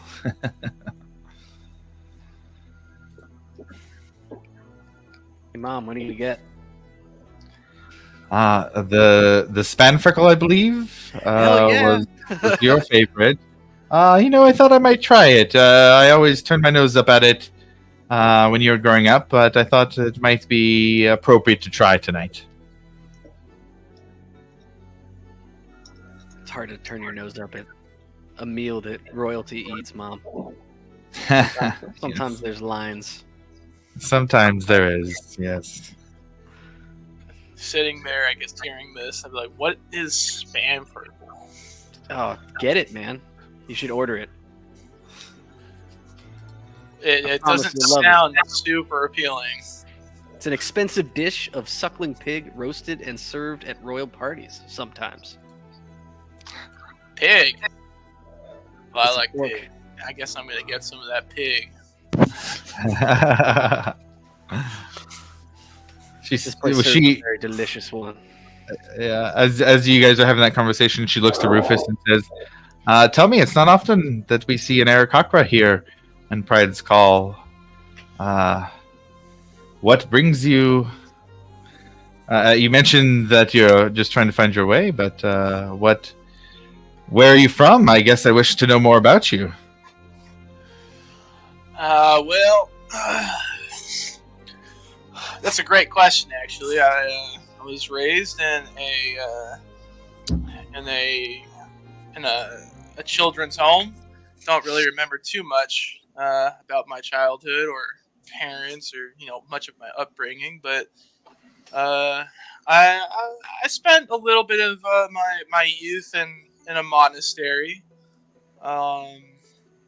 Left after a couple years and decided to travel for a while. Ended up, like I said, with Ekamos, and we've just kind of been roaming for a while. Nothing too special. Well, I'm always delighted to see a winged one in our midst. Yeah, this place is pretty nice. I haven't had food like this in a long time. Yes, well, we do like to splurge when we can.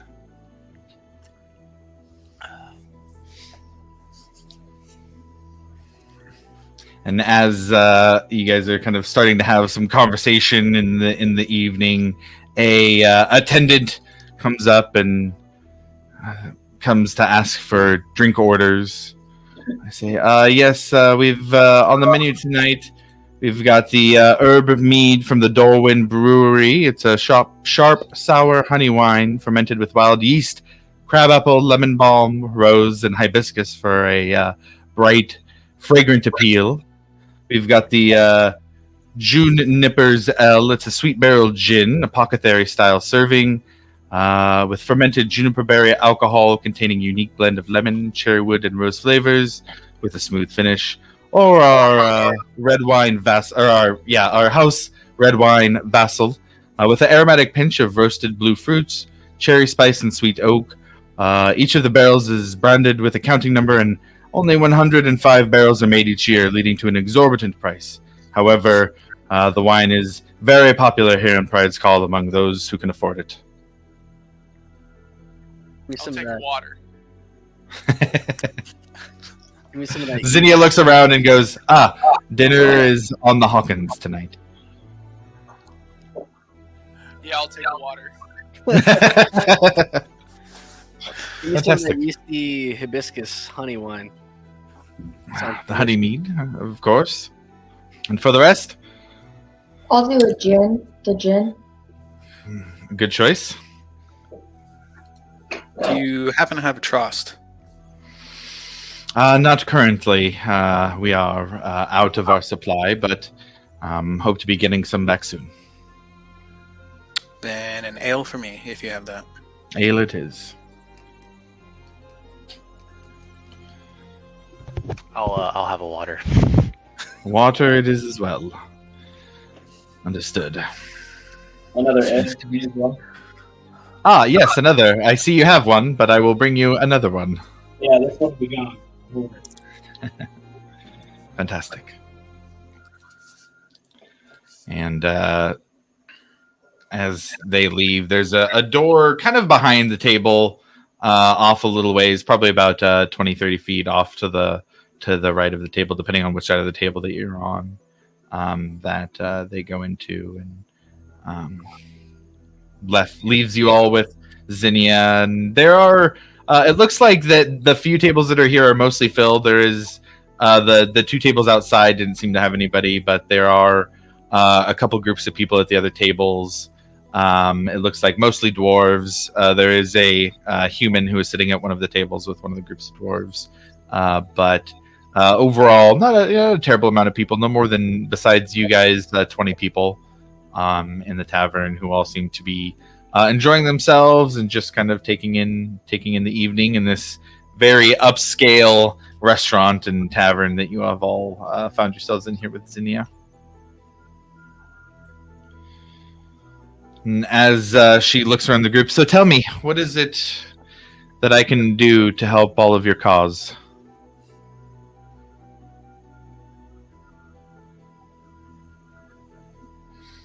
I wouldn't mind some pointers on trying to establish the settlement. Seem to be having trouble getting things going and recruiting. I mean, just people for standard labor, even. Yeah. The plight of any new city needing hands to put things together. You know, I find that a good story is what attracts people the most. Tales of heroes or heroic adventures or journeys. Things found that were lost. Have you all been to the ruins of Schottengrad before?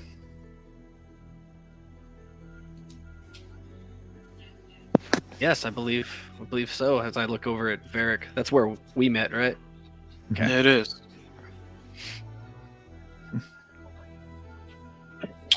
It is quite an interesting place, mainly run by the Cobalt Soul. But the discoveries they make there are ever more impressive. A group such as yourself, if they needed to establish themselves, maybe find some requests by the Cobalt Soul to find things in these ruins, might be able to make a name for yourselves. That might bring some acclaim to the settlement by way of you all.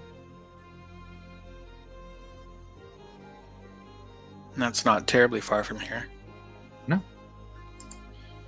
It was in the expanding of Pride's Call that they found the ruins.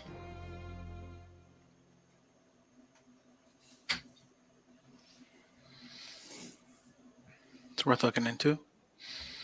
It said that Schottengrad was a city from the Age of Arcanum. With long-lost artifacts, writings, texts, things that may give insight into some of the odd happenings from the past that you've been stumbling onto.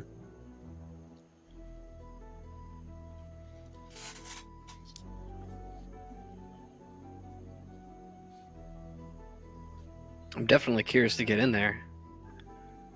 It does seem like there was like a lot of activity going on with it, though. Seem to just keep hearing about these ruins. They are exciting. The past is exciting in Exandria. Just a thought. It might help to increase the fame of the settlement, to increase the fame of all of you. People might be willing to support a group or an ideal rather than just a city. The city is just a place that you live. A group, especially a group of heroes, now that's easy to follow.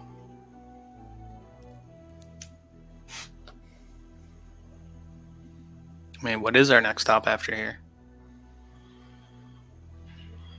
Honestly, I just figured we'd head back to the settlement, but Is I'm that curious about what they were talking about in the ruins. Never really got a big picture of why we were there in the first place. I'd be also just curious to explore. it's kind of on the way, isn't it? Back to the settlement? It's not far out of the way. No. I think, like, at the least, we'd probably run into some of that, the Crawling King's tunnels. Does that pass So maybe, there's- like, in that kind of... I mean, they're everywhere, right? We know that they're... Just hope we don't stumble across any doors. That's a weird thing, man.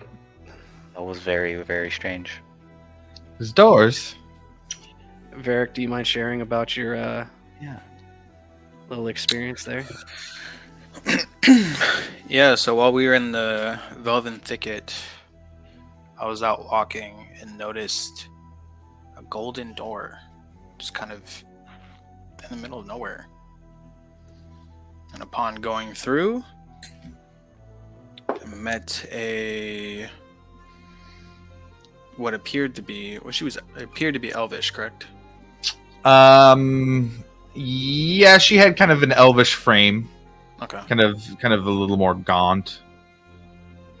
Yeah, so met what appeared to be someone who was somewhat elvish, but definitely probably wasn't one. There was something evil about her presence, and then someone or something named Svazzer was mentioned. And ever since then, kind of seen the door here and there, and then everyone else had a chance to see it as well before we arrived. That name sounds very odd. Almost familiar. Would you permit me to do research into the topic and see if I can retrieve anything? By all means. Oddly enough, it sounds... No, I don't want to jump again. Yes, I will do some research and look into to see what I can find. Appreciate it. And with that, they bring out the drinks that everybody ordered, and with a kind of not an exasperated look, but a very, very businesslike look.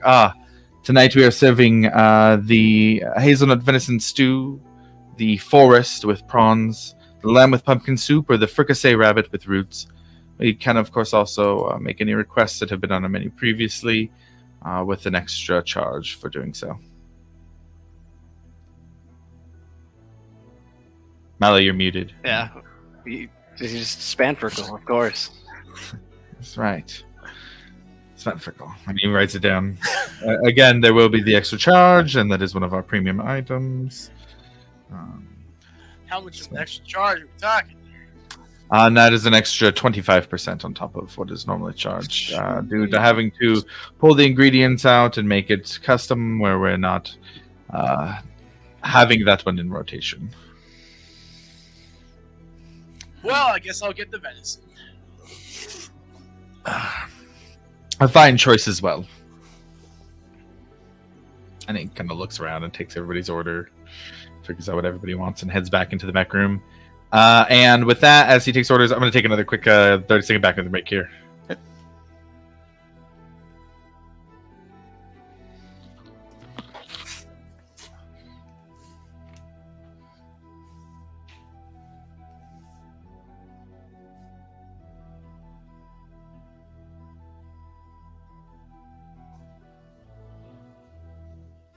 We playing later tonight too? What's up? We playing later tonight too if you want.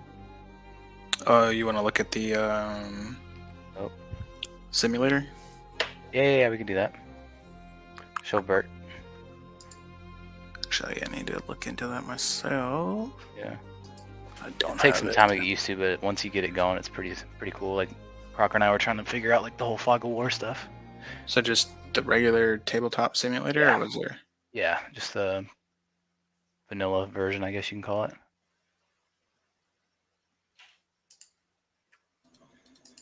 Okay. So after the attendant goes back to take the orders in, Zinnia kind of leans back for a little bit and closes her eyes, almost in this look of not necessarily serenity, just a bit of happiness for a moment, and opens her eyes again and looks at Milo, just kind of settles in and lets her shoulders drop, breathes out, just looks comfortable and happy that she's out with a group of friends, or at least friends of her son. But as that happens, she looks over to where the open-aired section of wall is, and as she moves her gaze, she tenses up immediately. As you all kind of turn to look and see what has caught her eye, You see somebody walking through, well, not through the door, but walking into the Big Bone Cookery. A tiefling. White, gray, pale skin. Wearing mostly black, but with a jacket of crimson. Very striking. Solid yellow eyes. No iris, no pupil, just yellow. She has horns that go back on her head and then shoot straight up with a bit of a twist. She looks almost businesslike in her entry. And as she walks in, all 14, 15, 16 of the rest of the guests in the Big Bone Cookery quietly stand up, place their silverware and napkins on the table, and begin to hurriedly and urgently walk out of the restaurant. Even the bartender puts down what he was doing and walks into the small room behind him, leaving just the table of you all and this tiefling walking in. You hear her heels on the wood floor as she approaches, echoing through as she gets closer. Zinnia tenses even more as she gets close. She whispers under her breath, "Damn it." Behind the tiefling, about 10 feet after she walks in, you see a human male walk in very ornate, studded leather armor, with a short sword at his side, and a hood that is drawn back so that you can see his face. He's got brown hair, looks to be middle-aged, but has a scar across his eye, and another one all the way across his cheek. Behind that, a woman looking like she's probably wearing pride silk robes, with a staff in her hand. The tiefling slowly walks up to the table and sits across from Zinnia. Well, well, well. It's good to see you again, Zinnia. Zinnia looks across and says, Ophelia?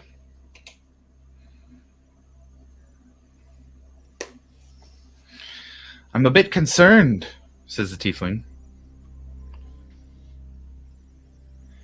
I'm a bit concerned to see you sitting here with this group.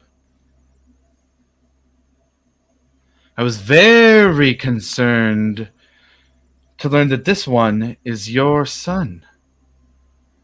She points to Milo. You and I had an arrangement, Zinnia. You and your self-righteous band of elves were not to interfere with what was happening in the Zemni fields. And in return, I would not tell the Empire what you have all been up to. You know you got sloppy. Zinnia, or I should say Milo, you see that Zinnia has a look on her face that you've never seen before. Gritted teeth. White knuckles as her hands are balled into fists on the table. You don't understand, Ophelia. I don't understand. I don't understand.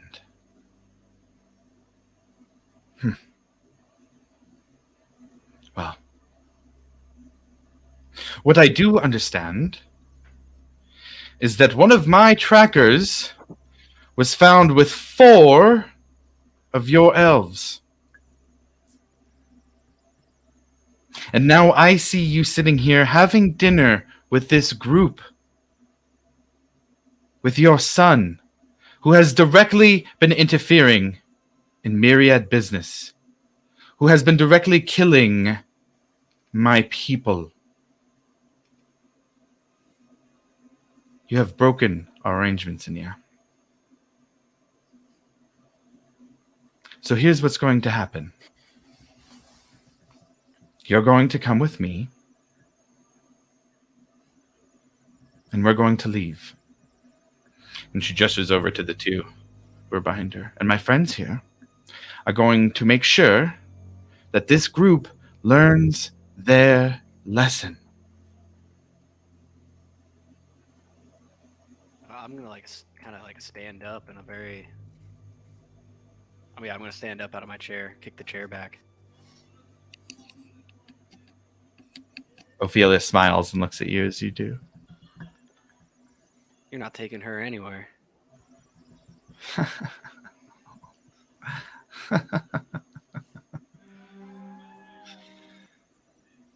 Zinnia, if you do not come with me, then the 4 who were escorting my tracker will be killed immediately, and their bodies will be dropped off at the nearest Starosta's office, along with notes among who we know are members of your order and activities that can be tied directly back to you. Milo, as you're standing there, Zinnia puts her hand on you. Sit down, Milo. I kind of look back to where I kicked the chair awkwardly. Guess I'll go get that then. I'll walk back over, grab my chair, pick it up, put it back down. Zinnia stands up after Milo sits down. You don't want to do this, Ophelia. You know how powerful we are. And a sly smirk comes across Ophelia's face. And you know how powerful I am as well. There's nothing else to be done, Zinnia. What has been started has been started. Now, Ophelia stands up, takes a few steps away. She grabs at a cloak that's behind her a bit. Now, and reaches her hand out to Zinnia, who's standing about 10 feet away.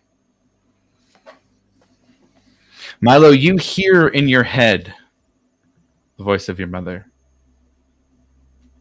I'm so sorry. I will explain when I can. Do not come looking for me. I can take care of myself. I ask in my head, where are they taking you? What are they going to do? You don't hear a response until when all of you hear in your heads simultaneously the voice of Zinnia. There's an invisible assassin in the corner. She will likely go for one of the heavily armored ones first. Focused on her before any others, she is using a poison stronger than the others. The smaller female is a mage. She will try to distract with illusions and attack the casters with her own ranged attacks. They look mildly powerful. Move as close as possible to them as you can and engage with melee. The largest one is a master thief. Very light on his toes. He'll be hard to hit and will attack quickly. Work together, and you will survive. If you do not, you will not live. I will explain when I can. And she walks over to Zinnia, her feet shuffling along the floor. And with one last glancing look at Milo, she takes her hand. Ophelia swishes the cape around both of them, and with a loud pop and the smell of sulfur and brimstone, the two of them disappear, leaving you with the two standing in front of you, and one invisible one in the corner that Zinnia pointed out. The larger male steps forward. Well, We've been given our orders. Ophelia Mardoon has decided that you need to learn a lesson. So, we can avoid a fight here if you would all like. You can choose 2 of you to die now. Send them forward. If not, we will kill most of you, and let the one who is remaining tell the story of what happened to those who crossed the Myriad.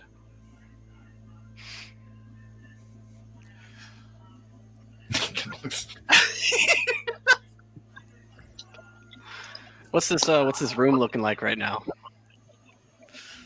Would you like to see it? Yeah, I do. Yes, sir. Yes. There we go.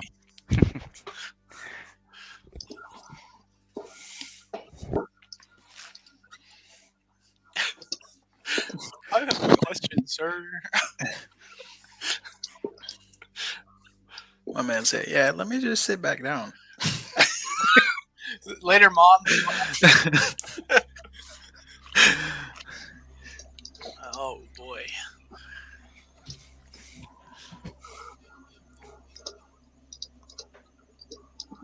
So here we have the female mage and the master thief. Which corner was the one that she indicated? So she pointed kind of over to the corner of the bar area. I've got someone marked here with an invisible so that you have an idea where they are, but anything against them would be a disadvantage currently. I just want to stand up and say, "Hey, everybody!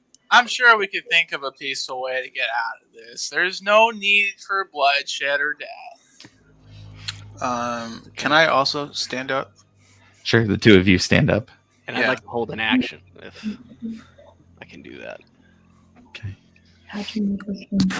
What are you holding, Milo? I'd like to hold an action for when things go south. As soon as somebody starts to move, I want to kind of stand up, draw the wand of entanglement, and fire it into that corner where invisible guy might be. Okay.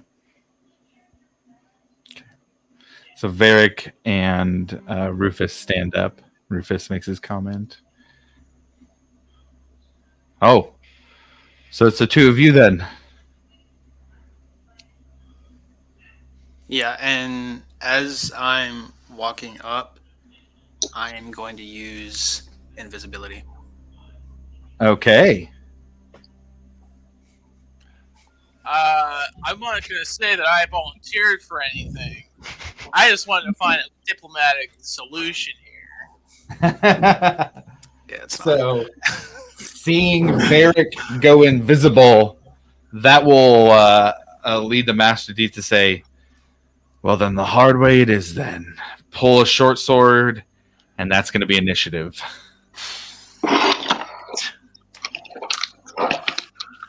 So does that Holy activate shit. my held action? I would say so, yeah. You can get your Wand of Entangle off. What's the save? It's going to be a strength save, 13. Strength 13, okay. Well, my initiative is 23. Yeah, 21. damn. And what does Entangle, it makes it difficult terrain, and does it deal some damage also, right? It's going to be... Shit. Grasping weeds and vines sprout in an area of 20-foot square. Strengthening so or just be restrained by the entangling plants until the spell ends. The creature is restrained by the plants. Can use its action to make a strength check against the spell save DC. On a success, it's free. Okay, so they're restrained. Yeah, and they can use an action to free themselves. Try to. Okay, got it. Does that reveal them? It does not. Okay. So you guys all see this mass of roots and vines come up by the corner of the bar, creating this square around it that is difficult terrain, but aren't sure beyond that what is happening. Maybe blue. Could the roots be blue? Yeah, totally. Your call, man. Totally. Neon light blue. Okay. All right. So I think the easiest way to do this would be to just to get it from everybody if you haven't rolled through D&D Beyond. Varric, what is your initiative? 11. 11. Milo. 6, I believe it was. Oof. Breck. 17. 17. Okay. Okay, we got some good rolls. Aki. 8. Rufus. 23. Ooh. Damn. Ekamos. 21. Damn. Very nice. Okay. Rufus. Yes, sir. You're starting us off as the Master Thief pulls his sword and Varric goes invisible. Rufus already standing. What would you like to do? Well, I'm gonna. So they said that there was a what was it, a mage or a wizard or some kind of. There was a mage, a Master Thief who's quick on his feet, and an assassin. So I'm gonna use a nice little flight to get into melee range of the mage, Okay. and then use. I'm gonna go ahead and use my quarterstaff. And what's your fly speed? 30 feet? 40. Oh, 40. Yeah, you got enough. Close enough. I'll stand on the table. That's fine. Good. And yeah, I will use my my quarterstaff. Okay. Go ahead and roll an attack. As a 19. Oh yeah, 19 definitely hits. With a 7 damage. 7 damage. You swing down with your staff as you fly by. The mage tries to dodge out of the way, but you're quick enough to adjust at the last minute and knock her in the head. And then can I? Oh, I don't know if it's a. It's a stunning strike. It's just a special. Is that a just an action or a bonus action? Stunning strike. Let me check here.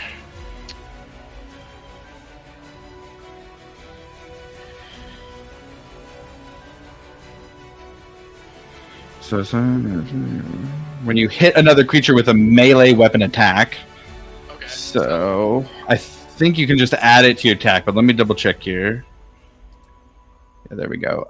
So when you hit another creature with a melee weapon attack, you can spend a key point to attempt a stunning strike. They have to succeed on a con saving throw or be stunned. So you burn a key point, and you can basically add it to your staff attack. Okay, I'm gonna go ahead and do that. Okay, what is your con save? That is a DC 14. DC 14. Okay, the wizard's going to roll. They rolled a natural 4, so they will fail and be stunned. Yes, sir. All right. So let's get stunned here. So they are going to be stunned for their turn. Stunning strike, aka DM's Bane. All right. Anything else for your turn? Do I have any more movement left? I would say like 5 feet would be the max. You were across the restaurant. How close am I to the individual to my right? So you're only about 5 feet away from them already. You could move closer to in front of them if you wanted to. Can I move more to my left? Move more to your left, so out of their melee range? Am I currently within their melee range? Yes. So no, never mind. I'll stay right where I'm at. Okay, got it. Okay. So it is gonna be the assassin's turn next.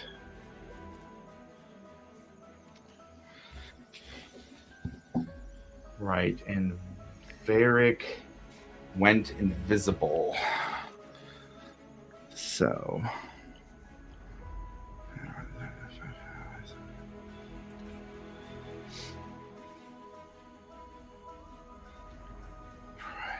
critical.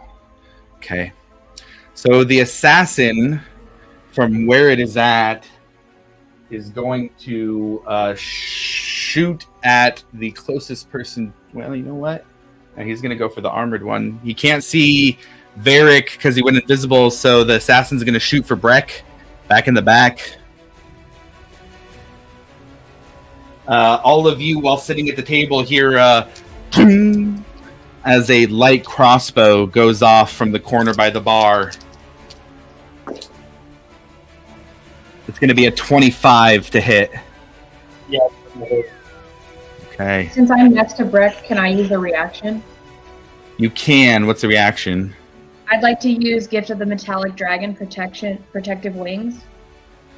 When me or another creature within 5 feet of me is hit by an attack, I can use my reaction to grant a +3 bonus to the target's AC against that attack roll, potentially causing it to miss. Okay, Breck, what's your AC? 21.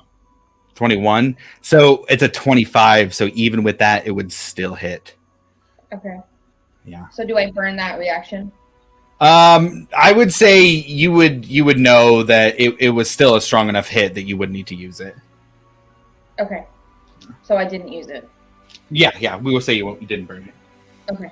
Thank you. All right. So for Breck, you feel a arrow sink between the plates of your armor as you take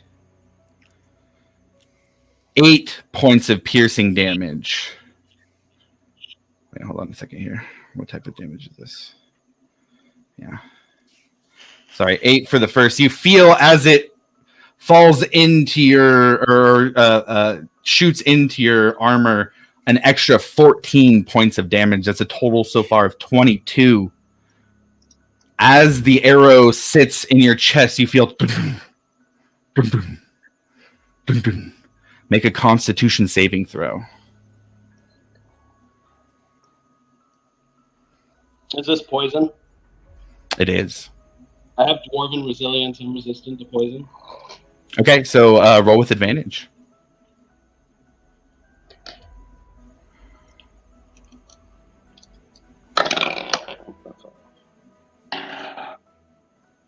Uh, 20.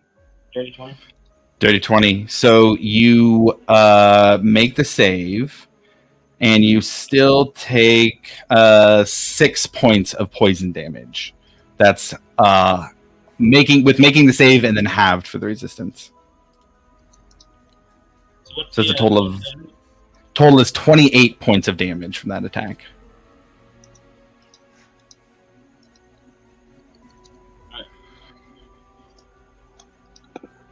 All right. And with that, you all see a small goblin in the corner by the bar with a with a crossbow and a short sword at its side. With that, the wizard is next, but it is currently stunned. Yes, sir. So that will be the end of its turn. No illusionist wizard for you. Ekamos, you are up next. So Ekmos is gonna kind of use his right foot and kick the chair back, and then turn towards his right and go 5 feet, kind of diagonal from his position towards the wall. Okay. So about 5 feet, yeah. Yep. Okay. And then I'm gonna turn and face the mage, and I'm gonna cast Ray of Sickness at level 3. Okay, go ahead and roll your attack. 14. 14 just misses. You see it going towards the mage, and at the last minute, it seems to deflect off of a shimmery armor that is going across it. You would know it as mage armor. Cool. I guess I'll another reaction, bonus actions. I guess I'll hold there. Okay. Breck, you are up next.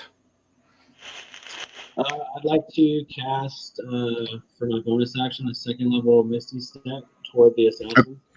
Okay. So that will put you in difficult terrain because it is got the entangle on it. Like inside difficult terrain? Yeah, exactly. So there's difficult terrain all around the assassin. Yeah, that's fine. Then do you want to move me up next to him? Okay.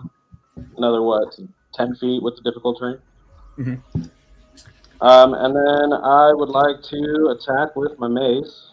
Okay, go ahead and roll that attack.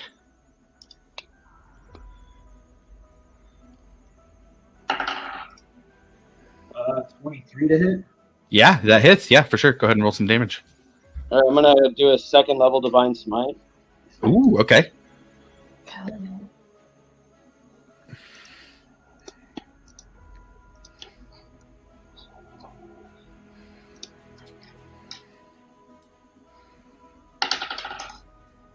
So 6 points of bludgeoning damage, Okay. and then oh, dear.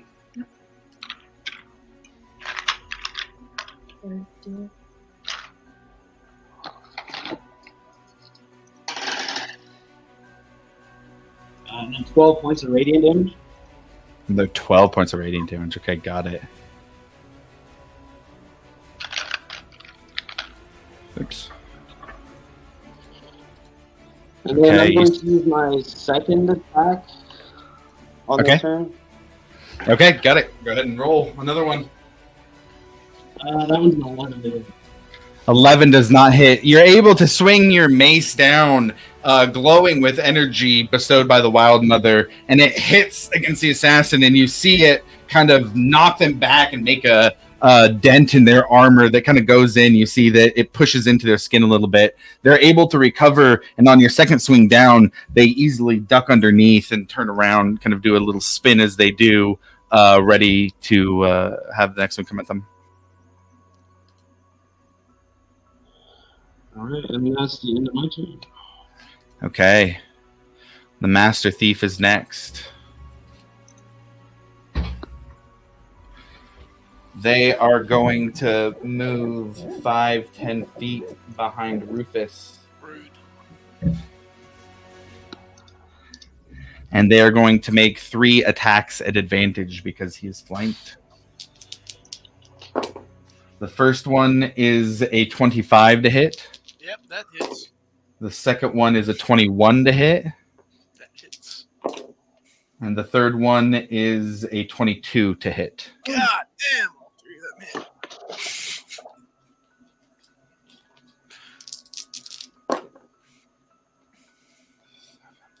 You take 19 points of piercing damage. All right. And 8 points of poison damage as the Master Thief moves over to Rufus, who came to attack his mage, and starts slicing away. Rufus, without any shields and his quarterstaff, just having hit the mage, takes 3 slices as the poison starts to pump into his blood. Well, I'm unconscious. Oh boy. Varric, you're up next. How is the mage looking? The mage is looking not stunned anymore. Okay. And then how's the goblin looking? The goblin's looking like it took a hit from the attack, and is a little wounded where that smashed into the armor, but still standing. Okay. I'm going to come up behind the thief.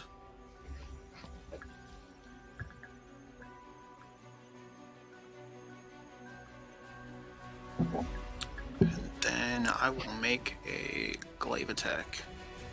Okay, you can make it with advantage. Double, not actually double advantage, but invisible and flanking. So, Okay. but just advantage. That is a natural 20. Natural 20. All right. Go ahead and roll some Fire. damage. Dude, turn and burn, man. All right. So I am going to use Cold Hand as well Okay. So going to be double damage on that.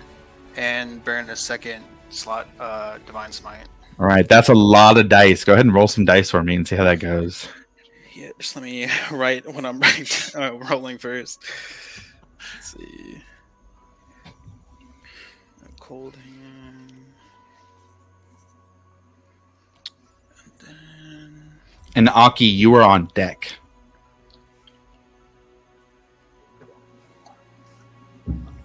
Thanks for the heads up.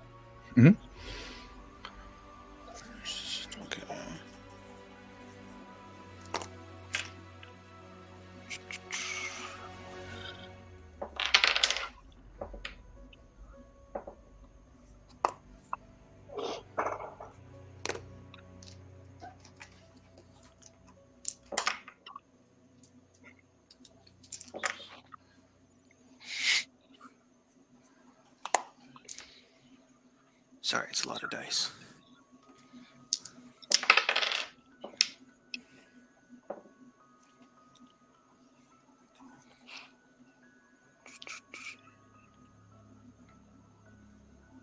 So that is going to be 36 total. Okay. And then just to double check Cold Hand real quick. Yeah, he has to make a DC 13 con save, or he can't take reactions and speed is halved until next turn. You said DC 13?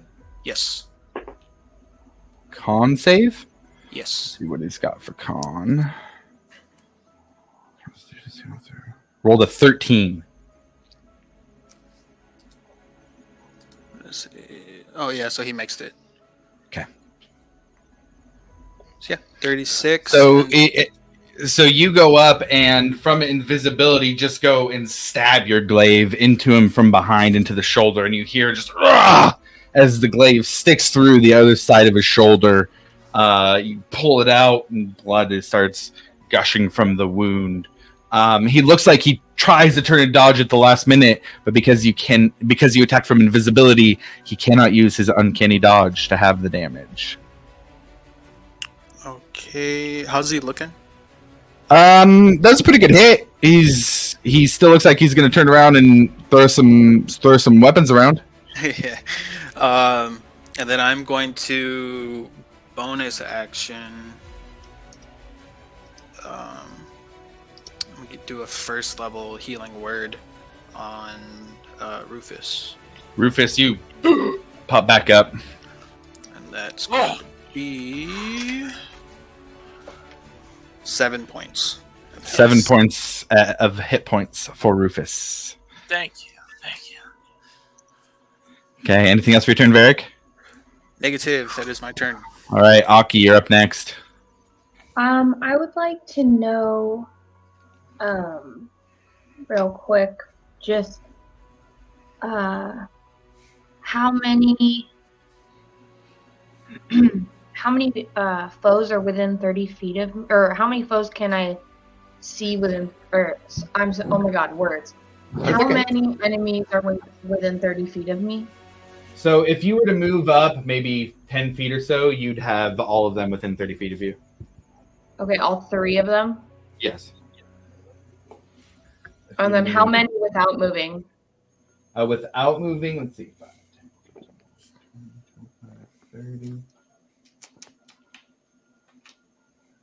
30. You wouldn't get the mage, but you would get the other 2. Okay.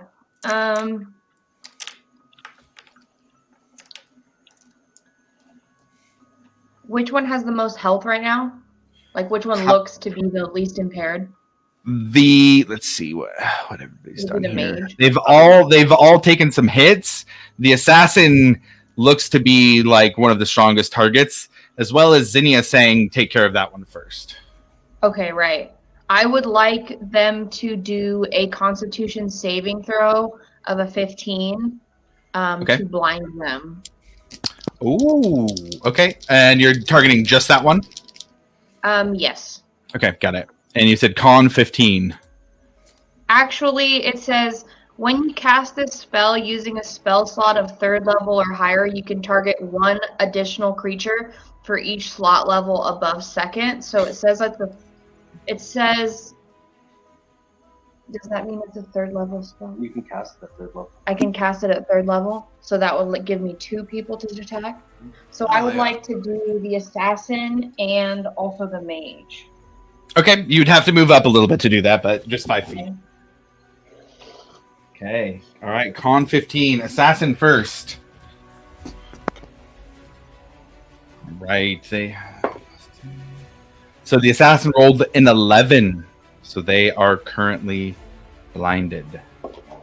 The mage rolled a 14, just under what they needed, so they are currently both blind. Okay, and then I would also like to use my bonus action for Misty Step to move to the entrance, like basically out of combat. Okay. So from So- where you're at, let's see, let's get these blinded tags on those guys. So 5, 10, 15, 20, So 25. basically 30 feet. Okay. So you'd have to move up a little bit to get closer to the entrance, but you could do that. You can move up and then Okay. Misty Step right there. As long as I'm not giving anyone opportunity of attack. No, if you're using Misty Step, you wouldn't. Okay, cool. And that's the end of my turn. Okay, Milo, you are up at the bottom of initiative. Your Um, mother's been taken. Your friends are being attacked here in this restaurant. What do you do? I'd like to cast Levitate on the Master Thief, please. Okay, just cast Levitate on him now. I believe that's a save if it's unwilling. Yeah, Constitution save of 15, but that's it's concentration too, so the entanglement will drop. Okay, got it. Good to know. Okay, so the Master Thief. They rolled a 16 on their save. I'm gonna go ahead and Silvery Barbs that. Ooh, okay. Silvery Barb's your own roll. I love it. Or your own attack. That's a 13 otherwise. Solid. I'm also gonna give advantage to Breck, Okay. Advantage to Breck on his next. Got it. and then I am going to float up into the corner. Floating up into the corner. The corner back where you're at? Yeah. Okay, got it. Like- Flight. As soon as when I cast Levitate on him, and then kind of like block his success, he's gonna start to float, and then I'm just gonna mirror his float, and we're both gonna float up into the air. Okay. You all start to see the Master Thief start to float up into the air along with Milo. How high into the air are we talking here? What's the spell say? It says up to 20 feet, but I don't want him to be able to reach the ceiling. So Okay, got it. Would it be out of melee range? It would if you're not flying, but it would be moving out of your melee range currently, yeah. as Would I be like, able to okay, take sorry. reaction to it? Well, forced movement. Yeah, we've learned this lesson here. Forced movement is does not invoke an opportunity attack. Okay. Good call though. As I float up, I'm just gonna say I'll just take this one out of the fight as we both float up. Okay. How high Okay. did he go? How high did you want him to go, Milo? I would say like the ceiling's probably like 25 feet or so. Not Okay. super high. So like 17 feet, something like that. Okay. All right. Back at the top of initiative, Rufus, you wake up from being knocked out unconscious by the Master Thief. What do you do? Alive. So Mr. Mage there is still he's still down, right? Stunned. whatever. They are blinded currently. So for blinded, they can't see. They fail an ability to check that requires set. That requires sight. Attack rolls have advantage, and their attack rolls have disadvantage. So if you attack against them, you get advantage. Okay. So I am going to attack against the mage with Okay. my quarterstaff, of course. All right, go ahead and roll. No, that's a whole 9. 9 does not hit. Did you roll with advantage? No, but I will. Yeah, go ahead and roll with Well, advantage. that one's a 20, natural 20 with the 27. Ooh, that's an auto hit. Yes, sir. And that is a 12 to hit or 12 damage. 12 damage to the illusionist wizard. Ah! She yells out as you hit her with the quarterstaff in the head. And then I'm gonna go ahead and why not do flurry of blows? Okay. Yeah, let's get that other attack in. Yes, sir. That's a 22 to hit. Yeah, go ahead and roll some damage. That is a 5 damage. Okay. So after you swing around with the attack to the head, you do a spin, come back around, and boom, with the butt of your staff, hit her in the stomach, dealing another 5 damage. All right, and then I'm gonna use my movement to fly up towards Mr. Floaty Thief there. Okay, you do have to use half of your movement to stand up, since you were All right. unconscious. But that would have been So- before, or I guess not before the attack. So that's 20 feet, and then I got 20 left.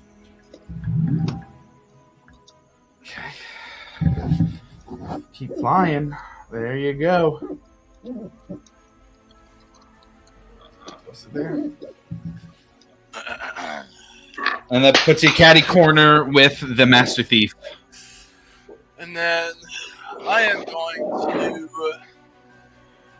I'm going to quarterstaff him with my Okay. second attack with a 19 to hit, A 19 does hit, yeah. and then a 8 damage, and then I'm also going to add on stunning strike to that. Okay, got it. And there was somebody who had made the Master Thief not have reactions, if I remember correctly. What was that? No, he made the save. Oh, he made safe. Okay, got it. Cool. Okay, so with the 8 damage, they're going to use their reaction to uncanny dodge and have that damage to them. And then they're going to roll the con save, which is a natural 20. They don't. Are you talking about for levitation? No. Okay, sorry. This was for stunning strike.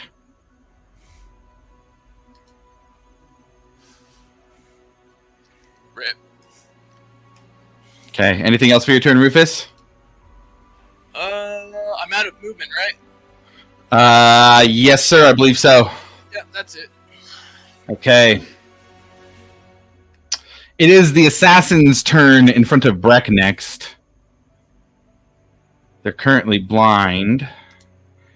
And Aki, do they get a save on their turn against blindness and deafness? I believe so. Let me double check. So that was its 3rd level.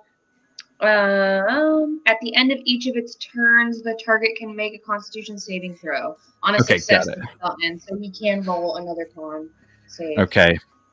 So that'll be at the end of its turn then. So standing here in front of Breck, they're going to do, I think, the only thing they really can do.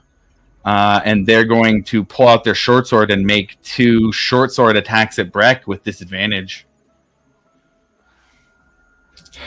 Not a good prospect for the Goblin Assassin. With disadvantage, the first one is a 13 to hit. No.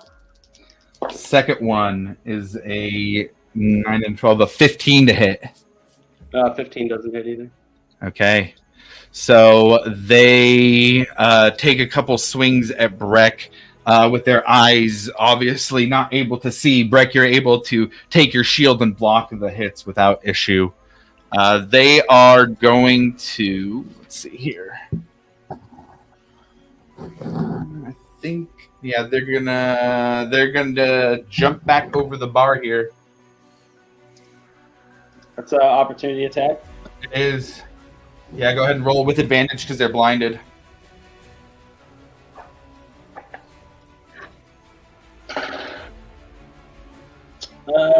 13.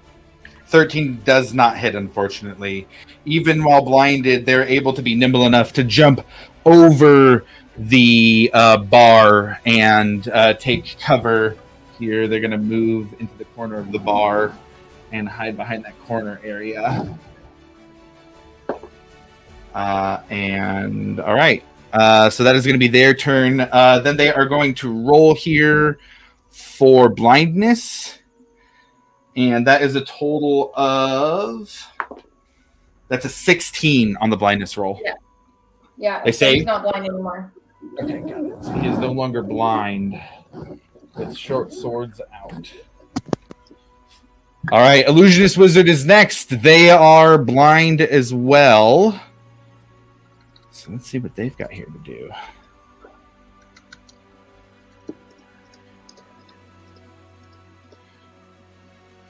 That's a good question.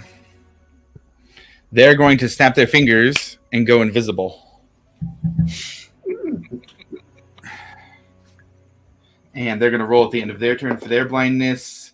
That was 11 for their blindness roll, which I think does not save. So they're still blind.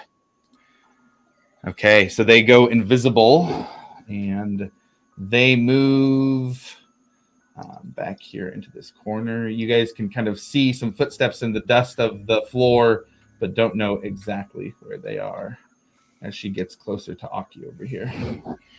All right, Ekamos, you're up. All right. Going to use my Dark Shard Amulet to burn a second 3rd level spell for Ray of Sickness, Okay. and I'm gonna cast it on the main thief that's parallel with Rufus. Let's play with yours. Okay. Let's see here. Yeah, go ahead and roll an attack. Is he blinded or anything, or do I get advantage or anything? I don't know. He is not blinded, and because it's a ranged attack, there's no flanking. Otherwise, you get flanking. So it would just be a straight roll on this one.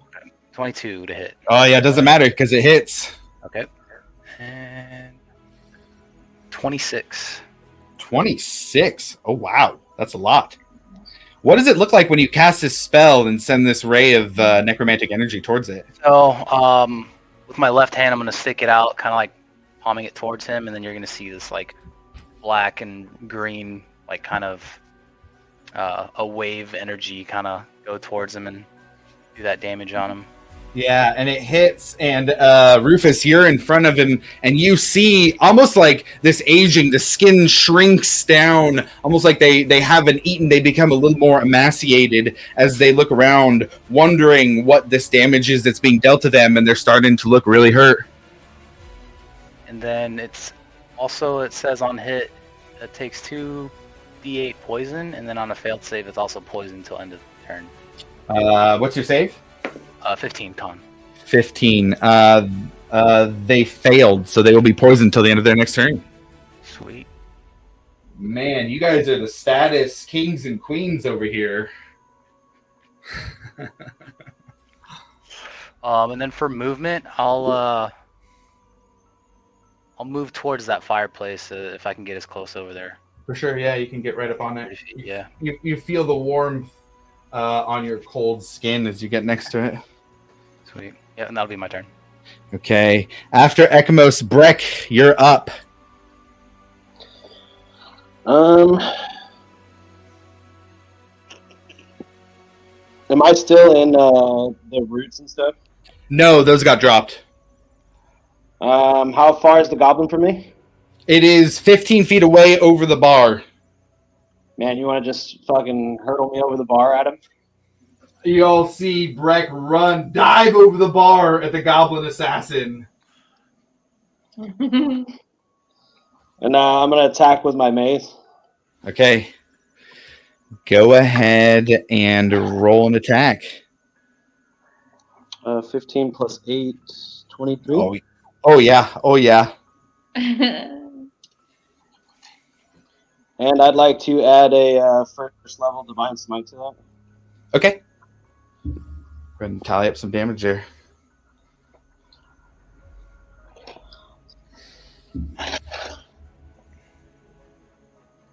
So that is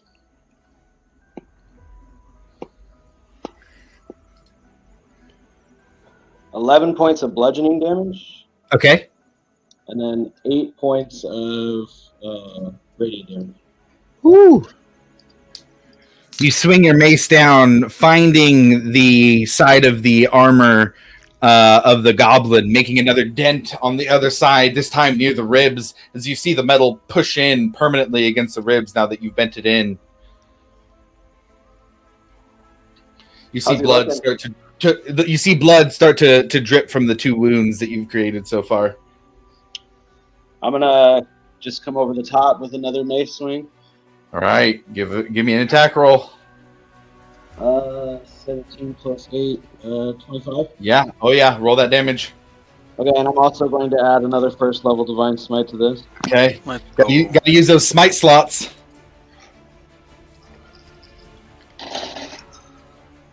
So another 11 points of bludgeoning damage, and then 4 points of radiant damage. So another 15 points total as you slam into one side, slam against its ribs, bring it up, uppercut against the goblin. Its teeth kind of knock upwards and hear its jaw clench shut as you kind of knock it hard enough to where it starts wobbling on its feet, bloody, and now knocked a little loose, knocked a screw loose there with that hit to its head. Woo. Hell yeah. That's the end of my turn. Okay. After Breck is the Master Thief. And how long was it poisoned for Ray of Sickness? It just says it's poison until end of turn. So do I roll 2d8s on top of that, or? Well, let me see here. Yeah, What 'cause was- it says, go ahead. What was you rolled the initial 2d8 poison damage for the spell, right? So I clicked on the effect when it's in the 3rd level, so that 4d8s. Oh, okay, perfect. And you rolled that already. Yeah, so I rolled that, but if it's just that level 1 or whatever, it just says roll 2d8s. Yeah, totally. So so we got the right damage on there. It's poisoned until the end of your next turn. Yep. So it's still poisoned. Okay, got it. So that makes a big difference here because it is going to use its 3 attacks on Rufus, who is currently in front of him. Shit. And because he's poisoned, he does so at disadvantage. I tried Rufus, I'm sorry. So the first one is a 10 to hit. Misses. The second one is a 19 to hit. Hits. Okay, I'm gonna roll some damage on that one first. I go out again. So you take 9 points of piercing and 2 points of poison. All right. I'm asleep. As Rufus once again falls unconscious to the ground. As he does from 20 feet up into the air, that fall. Wait. Can I use my my reaction or slow fall? Unfortunately, not when you're what does slow fall say specifically? It says you can use your reaction when you fall. Oh, okay. Falling damage. Yeah, when you're unconscious, can't use your action. So unfortunately, when you fall, you take 8 points of bludgeoning damage and lose 1 death save. All right.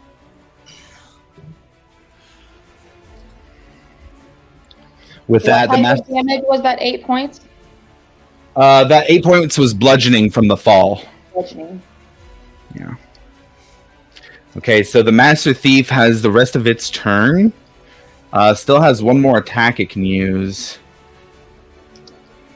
And because he has Levitate, he can't move. So rather than use Cunning Action, they're going to use their bonus action to switch to the short bow. And Varric, you're not invisible anymore, right? I am not. You're not. Okay, so let me take this off there.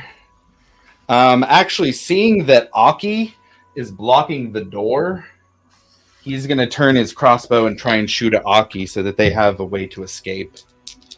It's going to make it a disadvantage. That's an 18 to hit. Can I use a reaction? You can. I'm going to use Gift of the Metallic Dragon Protective Wings on myself. Ooh, okay. Give me a description here of these wings coming in to protect you. Oh, shoot. What did he roll? So he rolled, it was an 18 to hit? That still hits.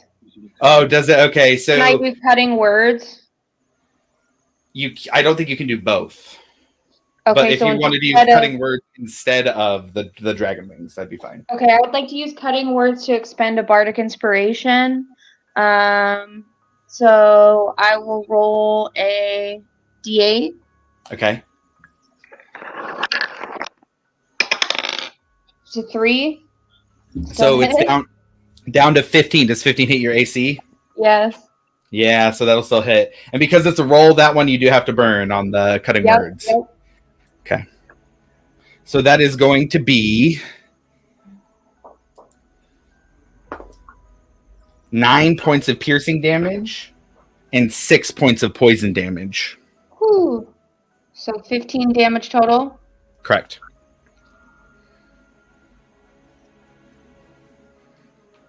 And with that, it can't move. That will be the end of its turn, and we go to Varric.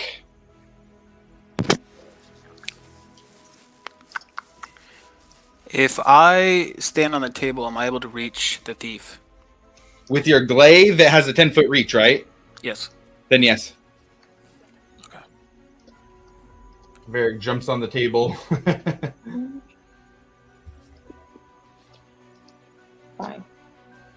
Then I am gonna channel my divinity and do Vow of Enmity Okay. as a bonus action. Actually, let's see.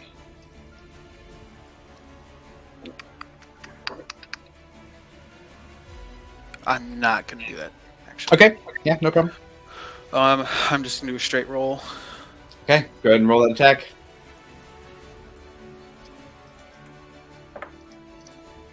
16.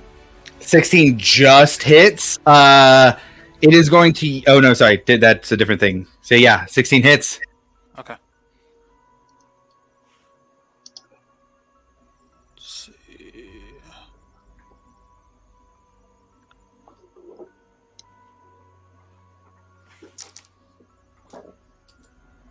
How's my D10? There we go. So that is 10 points from the glaive. Okay. Burn another cold hand. Okay. That's 2d6. That will be 7 more points of damage. So that's a 17 total. 17 total, and I'm going to Okay. burn another second slot. Another divine smite. Yes, sir. So he's left at 1 after the damage you just did. Go ahead and flavor that fatality for me. Oh, shit. Yeah, All right, get 'em. then. I guess I'll just make it like all one, like fluid motion. He hops off the table and like kind of upswings with the glaive, and then as I do with my my Pelor, it just has like a golden flash to it. You all just see this flash of light as Varric jumps up, slicing at the Master Thief, landing the glaive directly in the heart. Pulls it out as he falls down, with the Master Thief left floating in the air under the effect of Milo's levitate. Then I still have my bonus action, so I will use another healing word on my monk. Once again, Rufus back to being conscious. That one is 5 points. 5 points is what you're at, Rufus. I'm alive. Holy shit. All right, Aki, you are up next. Okay.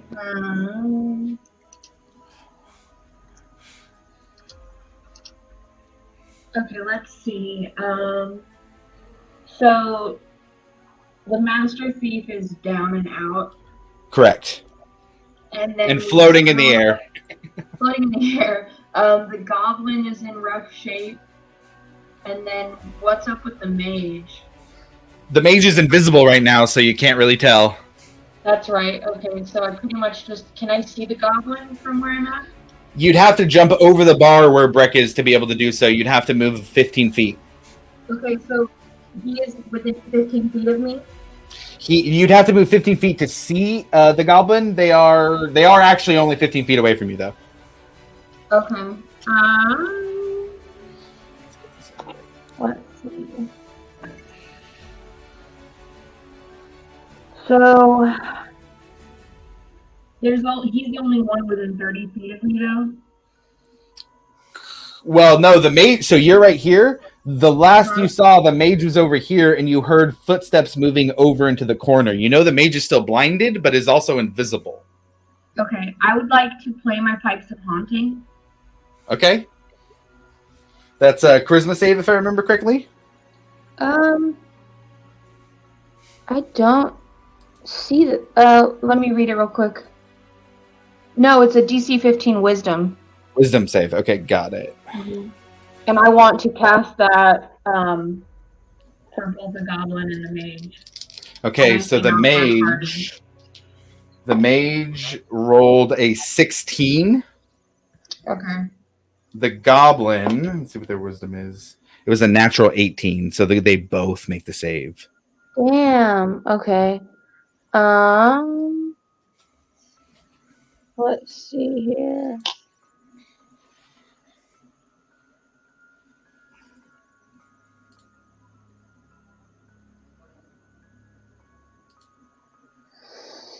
I think. Can I take the dodge stance? I think it's an action to play your pipes. So you can't take the dodge stand. Okay, got it. Yeah, my only bonus actions are Bardic Inspirations, Misty Step, and 2-weapon fighting. So what would 2-weapon fighting be? You couldn't do 2-weapon fighting because you have to attack to do that. You could do a Misty Step, or you could give a Bardic Inspiration dice out. Okay. I would like to give Bardic Inspiration to Breck. Okay, Breck, you got a Bardic Inspiration die. And that's the end of my turn. Okay. We are at bottom of initiative with Milo. I'd like to hold my action to cast Vortex Warp on the mage as soon as they reveal themselves and put them right in front of Varric, wherever he might be. Okay. Got it. Anything else?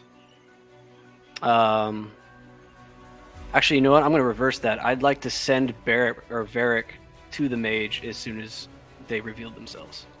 Okay, got it. So you're holding your Vortex Warp to send Varric right next to them. Yeah, as soon as they reveal themselves. Okay, got it.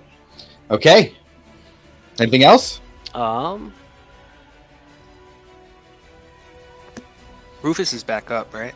Rufus is 5 hit points. Okay.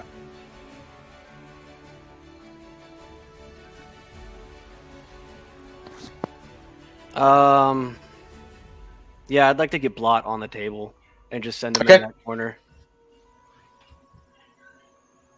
And that'll be, I think he has a +3. Which corner did you want to send Blot to? The one right north of mine from the. Blot went flying. And he's a 13 on the initiative. Okay, got it. So Blot is over there in the corner. Okay, anything else? That should be it, yeah. Okay. Rufus, you're up. Once again, you come to consciousness. Oh, I'm back alive. So the goblin fellow, he's behind the bar still, correct? Correct. So I'm going to turn to him, and I am going. How far away from him am I right So now? it's half your movement to stand up. You'd be 10 feet away from him otherwise. And how far from him am I? 10 feet away. 10 feet. I'm going to move back another 20. Move back. Yeah, literally back towards those tables back there. Okay, that puts you against the wall. Yep, so I'm about 30 feet away from him now. Correct. I am going to use Radiant Sunbolt. All right, go ahead and roll an attack. Alrighty then. That is a natural 20. Ooh! Go ahead and roll some Radiant Sunbolt damage. 13. All right. Breck, you see from the other side a bolt fly out of Rufus's hands and hit the goblin, who is currently engaged with you in combat. And then I'm also going to use a key point to do that again. Okay, go ahead and roll. Man, my scroll wheel is not working. Sorry. Now, the last one was a natural 20, so it's an auto hit, but the goblin is behind the bar, so it does get an additional amount of AC for being behind cover. Okay. That is a 15. A 15 is going to miss. No! After it being hit the first time, it ducks under the bar, and what would have normally hit, because of the cover that he has, he's able to dodge the attack. Alrighty then. I think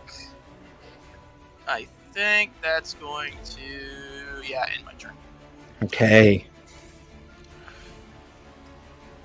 So the assassin's turn is up next.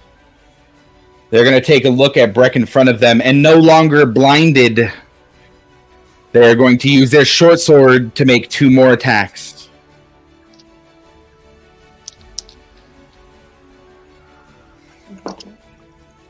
The first one is a 19 to hit. 19 doesn't hit. Okay. Second is a natural 20. Ooh, that'll hit. Okay. I need you to make a DC 15 Constitution saving throw. I get advantage for my dwarven resilience? I'm going to silvery barbs it. You're going to silvery barbs? Yeah, I know That's what it means. cool. He has inspiration. Okay. Okay, so Silvery Barb's gonna cause a reroll from Milo. Now, sorry, go ahead. So the held action that I had for Vortex Warp, do I spend that spell slot? Does that go when I hold the action? Oh, that's a good point. You would have to lose the spell slot that you had kept for Vortex Warp, Okay. and you would have to use your reaction for Silvery Barbs instead. So you'd have to burn both spell slots and your reaction. Yeah, that's fine. Okay, got it. Barrack's So important. mine Or, was Barrack's action important move. to me. Okay, so then the reroll on that one's a 21 to hit. 21 just hit. Just hits. Okay, so I still need the Constitution saving throw at advantage from you, but we're not dealing with a critical hit anymore. Can I use my Wings of the Dragon reaction to protect him? You have to be 5 feet away. Okay. Never mind. So it's only 4 points of piercing damage on that first bit. What's the con saving throw look like? I get advantage, right, for the Dwarven Resilience? Correct, yes. 17, 15 plus 2. 17 is going to save. So that is going to have you take another 6 points of damage, and that is already cut down for the success and then the resistance. Damn, so 6 after the resistance and the half? Yes, sir. You're saving from 76 poison damage on each hit. Damn.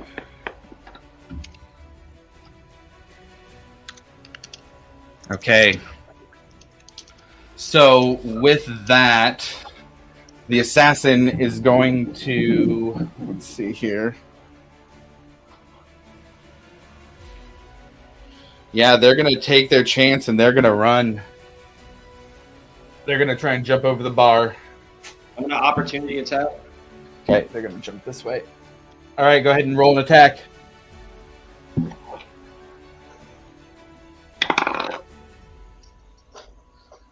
Uh, 21. That hits. Roll some damage. I'm going to add another Divine Smite to this. Okay. Yeah.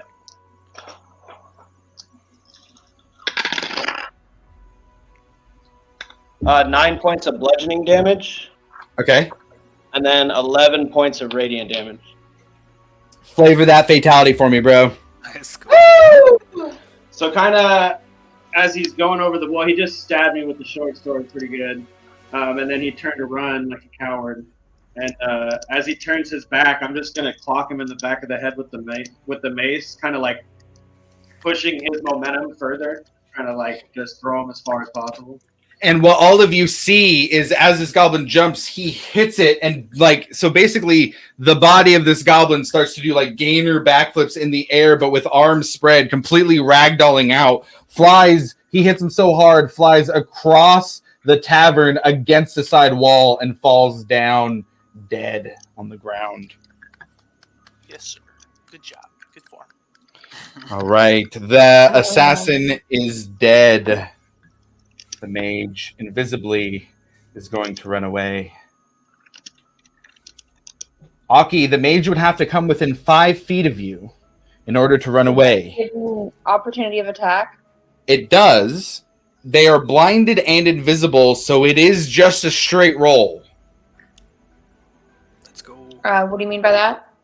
So you could just roll like a regular attack. Oh, okay. 16. A 16 is 1 over what you needed. Yeah, go ahead and roll some damage. Okay. Do I add that to it? Yeah, so it was actually a 22 to hit. Sorry. Oh, yeah, absolutely then. I get a +6 for my silvered katana. Ooh, very nice. And then in the damage, it says 1d8 plus 3 and 1d10 plus 3. So I roll both of those. So and that's then one-handed or two-handed, basically. But if you're Oh. if you're doing this as a reaction, I'll let you just use two-handed. That's fine. Okay, so which one's the two-handed? The higher one, D10. Oh, okay. D10.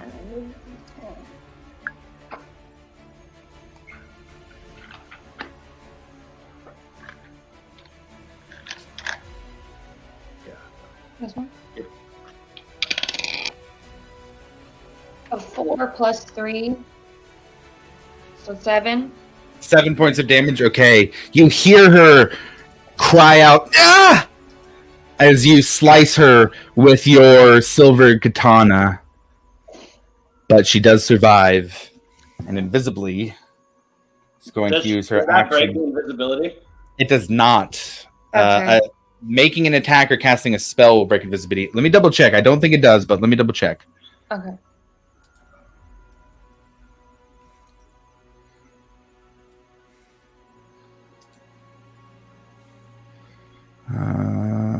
Spell ends for a target that attacks or casts a spell. Still invisible. Okay. Yeah, still invisible. And she's What going to would use her. cause- Sorry, go ahead.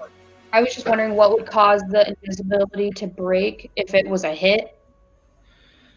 So if actually that's a good point. They would be concentrating on the spell, so it would make a concentration saving throw for their invisibility. So they would have to do that at least. And it was 7 points of damage, so it would be a 10 Constitution saving throw. They rolled a natural 1. Let's go. Hey, you got the DM on the rules there with that one. Good job. Yeah. You're rewarded with a visible mage Yes. Nice. who is still Automatic currently blinded. Sent to her. Who is still currently blinded but can move. As So- they move, they're going to run over into the table. Since Hit the we're table. engaged in combat, can I do another attack? No, because that was your reaction on her turn. Okay, got it. So she's still going to use all of her movement. She only had to go 10 to get right there. So it's 15, 20, 25, 30. And back 35, 40, 45, 50, 55, 60. So they are currently off the map. God damn. Ekamos, you're up next. Can I take all my movement and run 30 to try to get visual of her? And, You'd have visual within 30. Okay. Yeah. 5, 10, 15. and then how far away would she be from there? She would be about around 70-ish feet. Ah, damn. Yeah. So let me count exactly here. 5, 10, 15, 20, 25, 30, 35, 40, 45, 50, 55, 60, 65, 70. Yeah, 70 exactly. Damn, she's just out of reach. Uh, I guess I'll shoot her with freaking Eldritch Blast. Yeah, go ahead and roll some Eldritch Blast energies. You send some arcane bolts out of your hands. 19. Yeah, that's gonna hit. And then I get to roll twice for the beam. So you're gonna roll 2 attacks if you have 2 beams. So go ahead and roll another attack, and then you can roll damage if they both hit. Also, gotcha. And a 10. Only one hits? Yeah, only one hits. Yeah. 13. 13. That is exactly what you needed after Aki's hit. Yes. That was Oh, exactly what you needed. Flavor that fatality. Hell yeah. I'll shoot the first beam, and I'm like, adrenaline rush from trying to run to catch her. So the first one misses, and then I'll take that like split second to concentrate and shoot that second beam and hit her square in the back of the head. And it just almost Gallagher, the head explodes. Kind of reminding you all of the Myriad member who was killed in the caves with Barrick's javelin. Oh, that's right. And with that, all of your enemies are dead. Is Shit, everyone let's okay? get the fuck out of here. Regroup at Zinnia's? Or do you think they'll be watching it? With me Is just everyone sitting good? there holding my side in a lot of pain, clearly. Yeah, I'm gonna go over to Uh, I'm gonna go over to Rufus and give him 10 lay on hands. I'm gonna go to Breck and cast Cure Wounds on him. Okay. Everybody moves and starts going into healing mode, assessing the damage of these Myriad members who were left behind. Maybe I'm gonna do third level Cure my Wounds. side doesn't feel so bad anymore. Thanks a lot. 15. And then my next action is to search the Master Thief. Okay. Go ahead and roll an investigation check.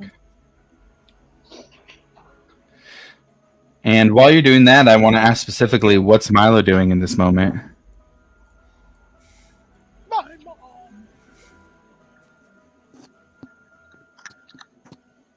Muted. You muted? I got a 17, by the way. Investigation. 17. Okay. Mic check. Can you guys hear There me? you go. You're good. Good. Yeah. Okay. I'm gonna release the concentration on the floating corpse. It drops kind of on top of Varric a little bit because he's inspecting it while it's still in the air. And then I'm going to. I'm just gonna walk over to see if they found anything. Yeah, let's wait for these fuckers. Somewhat solemnly, kind of cold anger. Yeah. With a 17, you find a set of 5 vials of poison, short sword, nice studded leather armor, a bag of 127 gold pieces, 2 daggers. That's it. How many vials of poison? 5. So 5 vials of poison, studded leather, 127 gold, short sword, and 2 daggers. Sorry, also a short bow. A what? No, I'm sorry, not a short bow. Crossbow is what they fired. Crossbow. Light That was on crossbow. all- That's all 3 of them? No, that was just the Master's Thief. Okay. If I don't see anybody over there doing it already, I'll go and investigate on the dude that Breck sent to the wall. The goblin. The goblin. Yeah, you do. You go and you find go ahead and roll investigation here real quick actually. I'd like to use 20 points to lay on hands on myself. For sure. You all see Breck very hurt. Look a little bit more peppy after doing a laying hands on himself. I was able to give him 15 points of health with Cure Wounds. Oh, that's true. That's true. So it's a lot so far. I'm like, What was the investigation on the goblin? 27. 27. Ooh. You find 2 poison daggers, both with 2 charges of two charges of poison each.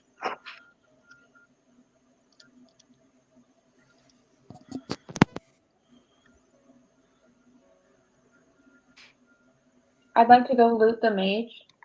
Okay, go ahead and roll an investigation. Beyond that, you find a emblem that is obviously the Myriad. It looks like it's got their symbol on it and seems to have some writing. With a little bit of work, you could decode it, especially given your known languages and your proficiency with Thieves' Cant. You also find a letter, very short, saying to meet in Pride's call. There's business to attend to. And it says, I'm calling in my favor. It's from Ophelia Mardoon.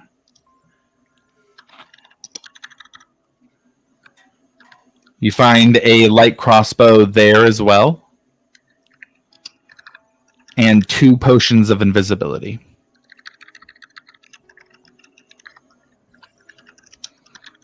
Cool. And they have 27 gold pieces on them.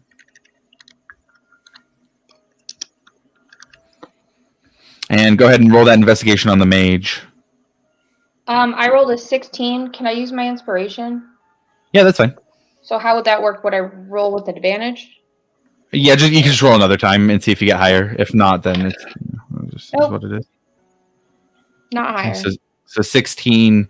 You do find that they have a set of Pride's silk mage's robes, Ooh. which is worth probably about 500 to 700 gold pieces in and of itself. Yeah, I'll take that. yeah, strip it naked. I'm stripping him naked.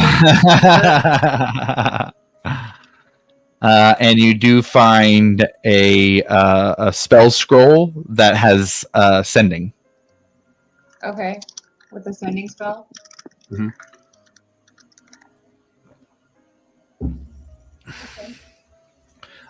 Beyond that, you also see that there is. It looks almost like an advertisement but you see it kind of wrapped around their emblem to the Myriad. You find the same emblem to the Myriad that the goblin had, but wrapped around that was a small advertisement for a bar in Erosa called the Wet Lily.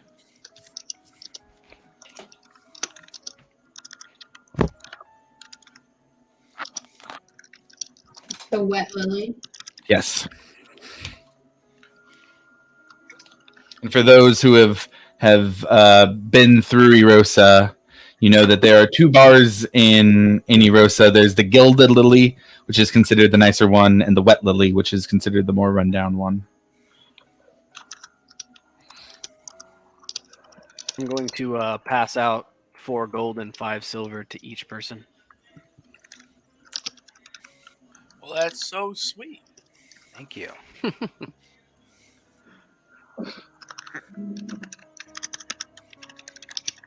In the distance, all of you hear the clanging of boots on stone.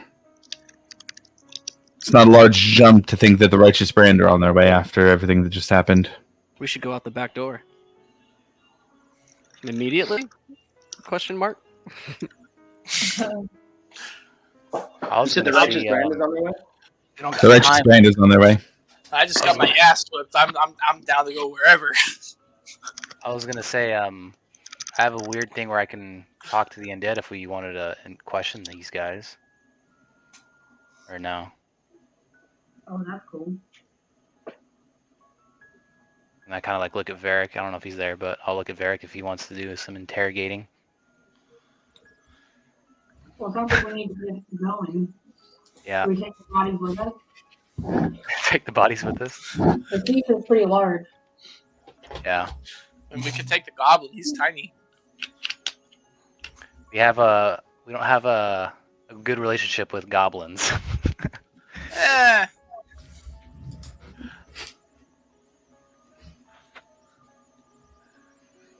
I say we get out of here as fast as we can. Okay. The footfalls get louder as We gotta go. We should go. Let's go. We go out Yeah, the door. that's probably a I'm good gonna idea. head out the back Get door. out of here. Food is Okay, great, you- thank you. As we pass you- through the kitchen. Everybody takes their turn jumping over the bar into the kitchen and out the back door. You see behind the bartender, along with what must be the cooks, cowering, hiding behind the stove in the back corners of the kitchen. As you run by, they kind of jump as if they don't know what to expect from your group running through. Sorry You- for the mess. Head out the back door, back into Pride's Call. I immediately start to try to take the route back to the Moot Burrow. Is The that what it Moot is? Burrow, yeah, the Moot Burrow. In my mom's house. Are we going back to your house now, Milo? Yeah, come on! Like as I'm running down the street. All right. Well, I'm gonna do my flying thing and fly my ass back there after What time being is it by beat chance? to hell. At this point, it's nighttime. Nighttime? So, Yeah, it's nighttime. I'm gonna hang out at the bar. I'm gonna stay with Fred. Okay. I was personally trained by the captain of the Righteous Brand. Oh, well, then we didn't have to leave. Yeah, No, I wasn't I gonna was leave confused. either. Oh, well then, yeah, I'll Yeah, bring that up right. again. I was like, we want to interrogate one of these guys because I have that weird thing where I'm kind of dead, so I can kind of talk to the dead. Milo, you notice that Rufus and Ekamos start to head back in, noticing that the rest of the group wants to stay and speak with the Righteous Brand. I'm What do you actually do? I'm actually gonna keep going. I'll go back. And yeah, head. But if everybody's gonna go back and nobody's gonna follow me, I will fly immediately to the house and get there. As Ekamos and Rufus turn in to go back into the Big Bone Cookery as the Righteous Brand approach, Milo takes off, flying back to his home, desperate for any information about what just happened to his mother and where she might have gone, what she's been involved in. The group inside the Big Bone Cookery watches as the Righteous Brand, weapons drawn, march into the Big Bone Cookery, with the leader of the group, a dwarf, moving forward, asking, "What the hell happened here?" And with that, we're going to end the session for the day. Oh, Damn you. So, With that, thank you for everybody tuning in on Twitch. For anybody who is watching live or watching the VOD later, if you want to join, we do have, or rather, I have an open game running right now. Sanctums and Spies is a Exandrian adventure. Also, this one takes place in the Kryn Dynasty.